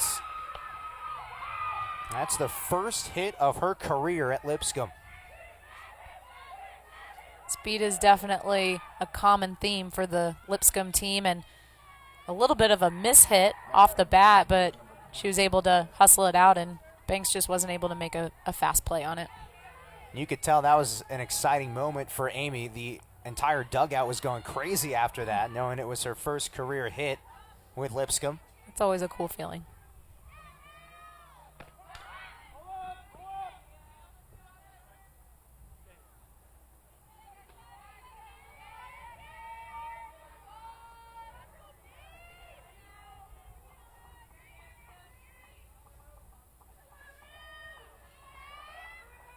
Hokies 9 runs on 11 hits, 2 errors. Lipscomb 3 runs on 6 hits, 1 error. Brewer, I think maybe this whole game has shown bunt during all of her at-bats, which I would normally say that that's her go-to thing, and that's totally fine for her to play to her strength, but top of the 7th inning with a runner on base, I would be thinking she would be hard slap or swing to try to move that runner around. And looks like she switched to that now. She heard you. I hope so.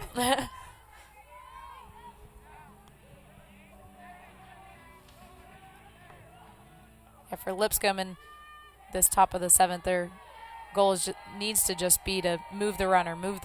Not try to do too much or do anything outside of your strengths, but just move to the next base and try to take some runs back from Virginia Tech.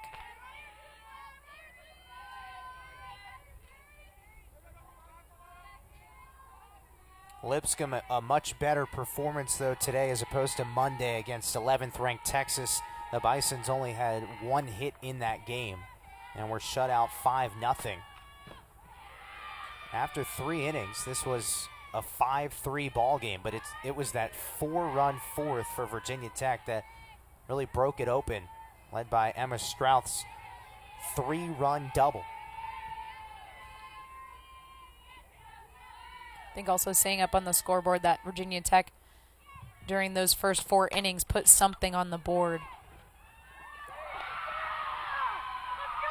Lipscomb with some life here in the top of the 7th. First 2 runners have reached. It's always a tough play when a runner is right in front of you as you're fielding the ball.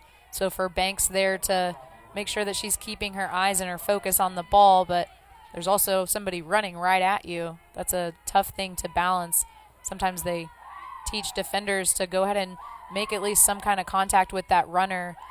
When the ball is hit at the defender, it's almost like your right of way at the 4-way stop. You have the right of way to the ball, and if the runner gets in the way, they'll have the interference on that play, but didn't look like Banks had made contact with the runner, so everybody's safe.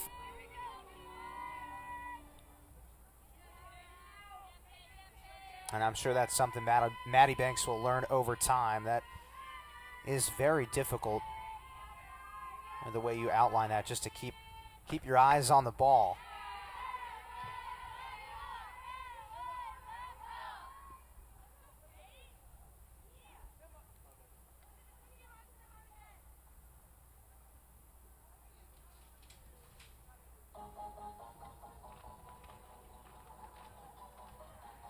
Lauder's having just a short conference with Eberle at the mound. You don't see that a lot with Eberle in the circle. Her teammates kind of just let her do her own thing in the circle, and Lauder must have thought she needed to exchange some kind of words out there before this next pitch.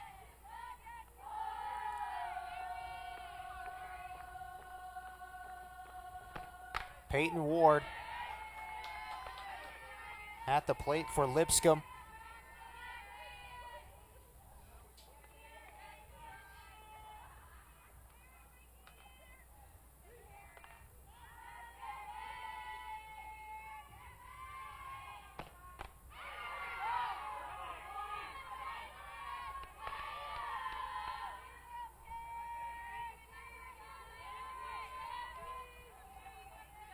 Carrie Eberle's only walked 1 batter in this game. Lipscomb leads the A-Sun in walks. So the Hokies have taken away a strength of the Bisons in this game. And Eberle not wanting to walk that second batter of the game either, as the count is full now. And she's definitely bringing it to her. No outs, 2 runners on in scoring position. I'm sure Eberle is really just focusing on each pitch right here during this at-bat. The payoff pitch, grounded towards short. And a smart play from Caitlin Nolan. Now runners at the corners for the Bisons with 1 out. Nolan had to go to her backhand on this play. I think seemed a little bit off balance on her feet, so I don't think she was going to be able to make the force play at third, but was able to still get the throw off to second base and get an out. Unfortunately, the Hokies are back in this first and third situation that didn't work out so well for them last time. Looks like Coach DeMore wants to talk about it too. They'll bring the troops in the circle.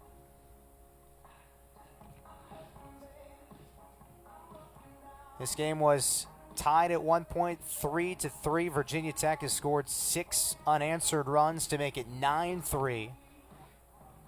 Second straight day, Virginia Tech's been at home. We mentioned the 19 victories out of 23 coming into this game have been away from Blacksburg.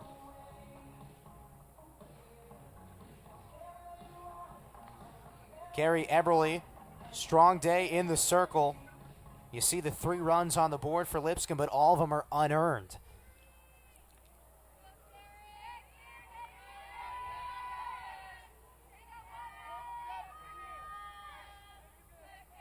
Kayla Green at the plate for the Bisons.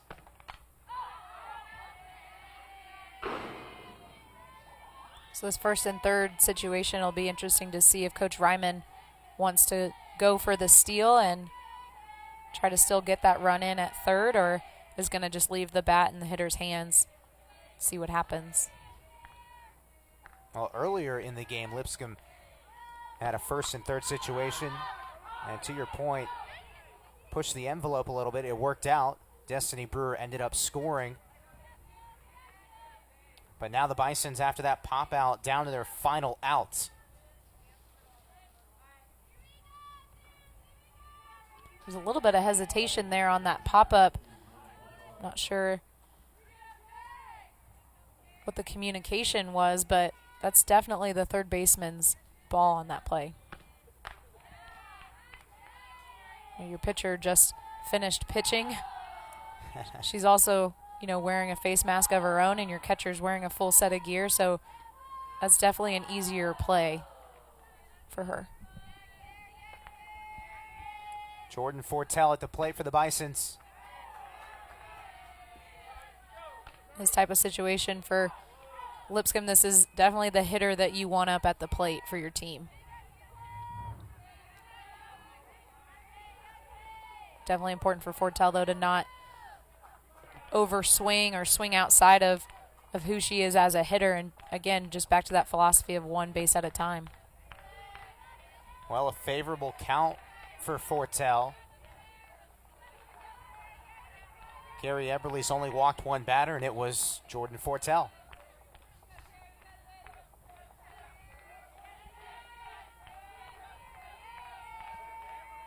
Eberle looking for her 10th complete game of the season, but that will have to wait. The bases are loaded. Fortell walks for the second time today.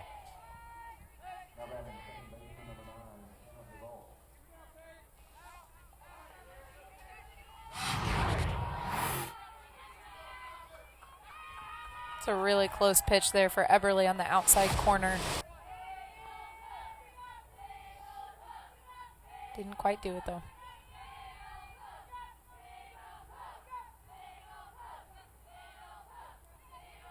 Now it's up to Hannah DeVault, with the Bisons down to their final out.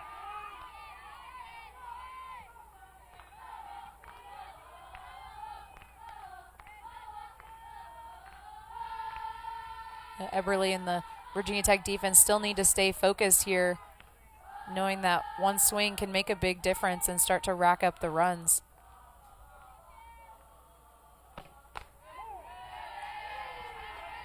Fireball there from Carrie Eberle. Yeah, a pitcher like Eberle, too, that's really bringing a lot of the velocity.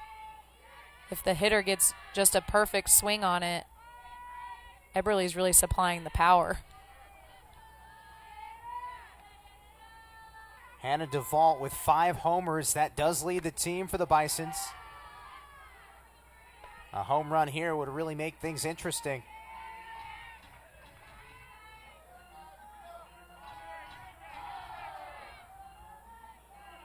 This will be the 125th pitch of the game for Carrie Eberle.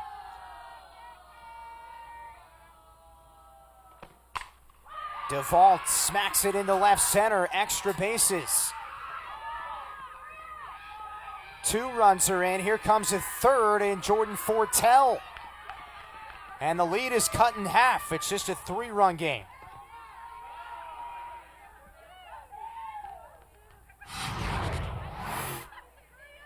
DeVault really got a good swing on that. As I was just saying, that Eberle is supplying a lot of the power, but DeVault really had some quick bat speed, those two combining for extra base hits. Hannah DeVault's team leading 11th double of the season, and this one keeps the game alive.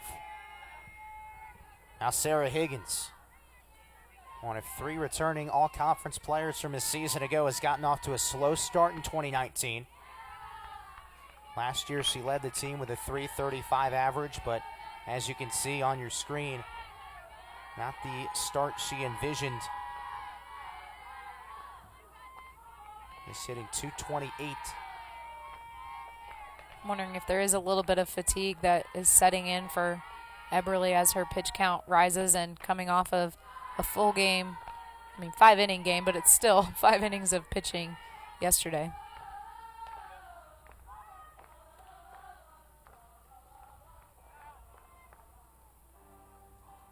Second visit in the circle, too, in this inning, Mackenzie Lauder.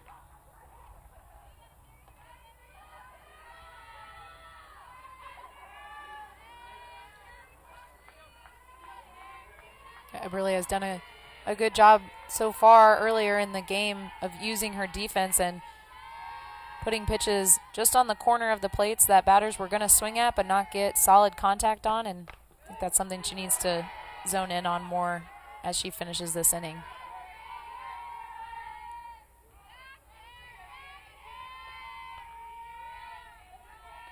Moments ago, Lipscomb was down 9-3, but Hannah DeVault with a bases clearing double to cut the deficit in half. And Lipscomb not going away just yet. Carrie Eberle in danger of walking her second batter of the inning. That was a really good pitch. I'm not sure I would have called that a strike, but definitely touching the corner, which is exactly what Eberle wants to do. Here's the 3-1. Bounce towards third, and it's under Kelsey Bennett's mitts. Hannah DeVault scores, and Lipscomb's within 2 now. So some 2-out magic here for the Bisons, and so far a 4-run 7th.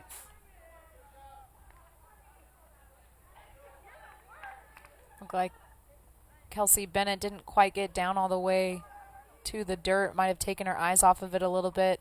Sometimes that happens, especially if the could be the last out of the game, and you're almost making the play before the ball's even to you.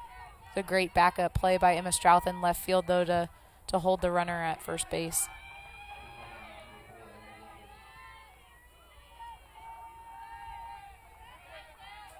Abby Davis, the pinch runner, freshman at first base. Some extra speed. Kristen Ryman has speed off the bench, and the inning continues as Peeler knocks one up the middle. And the potential tying run is at first base. All of a sudden, Lipscomb putting the pressure on Virginia Tech here in the 7th inning.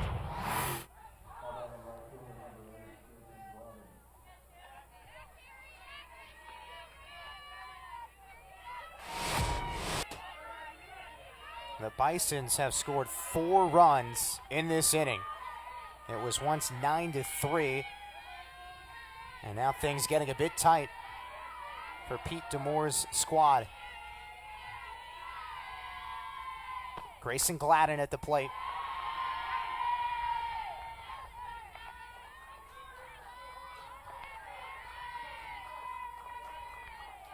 It seems right now Virginia Tech's just trying to hang on here. Keely Rochard. Do we see her come in late? Looked like somebody was out there. Couldn't quite see who it was, but somebody's out in the bullpen getting warmed up for Virginia Tech just in case.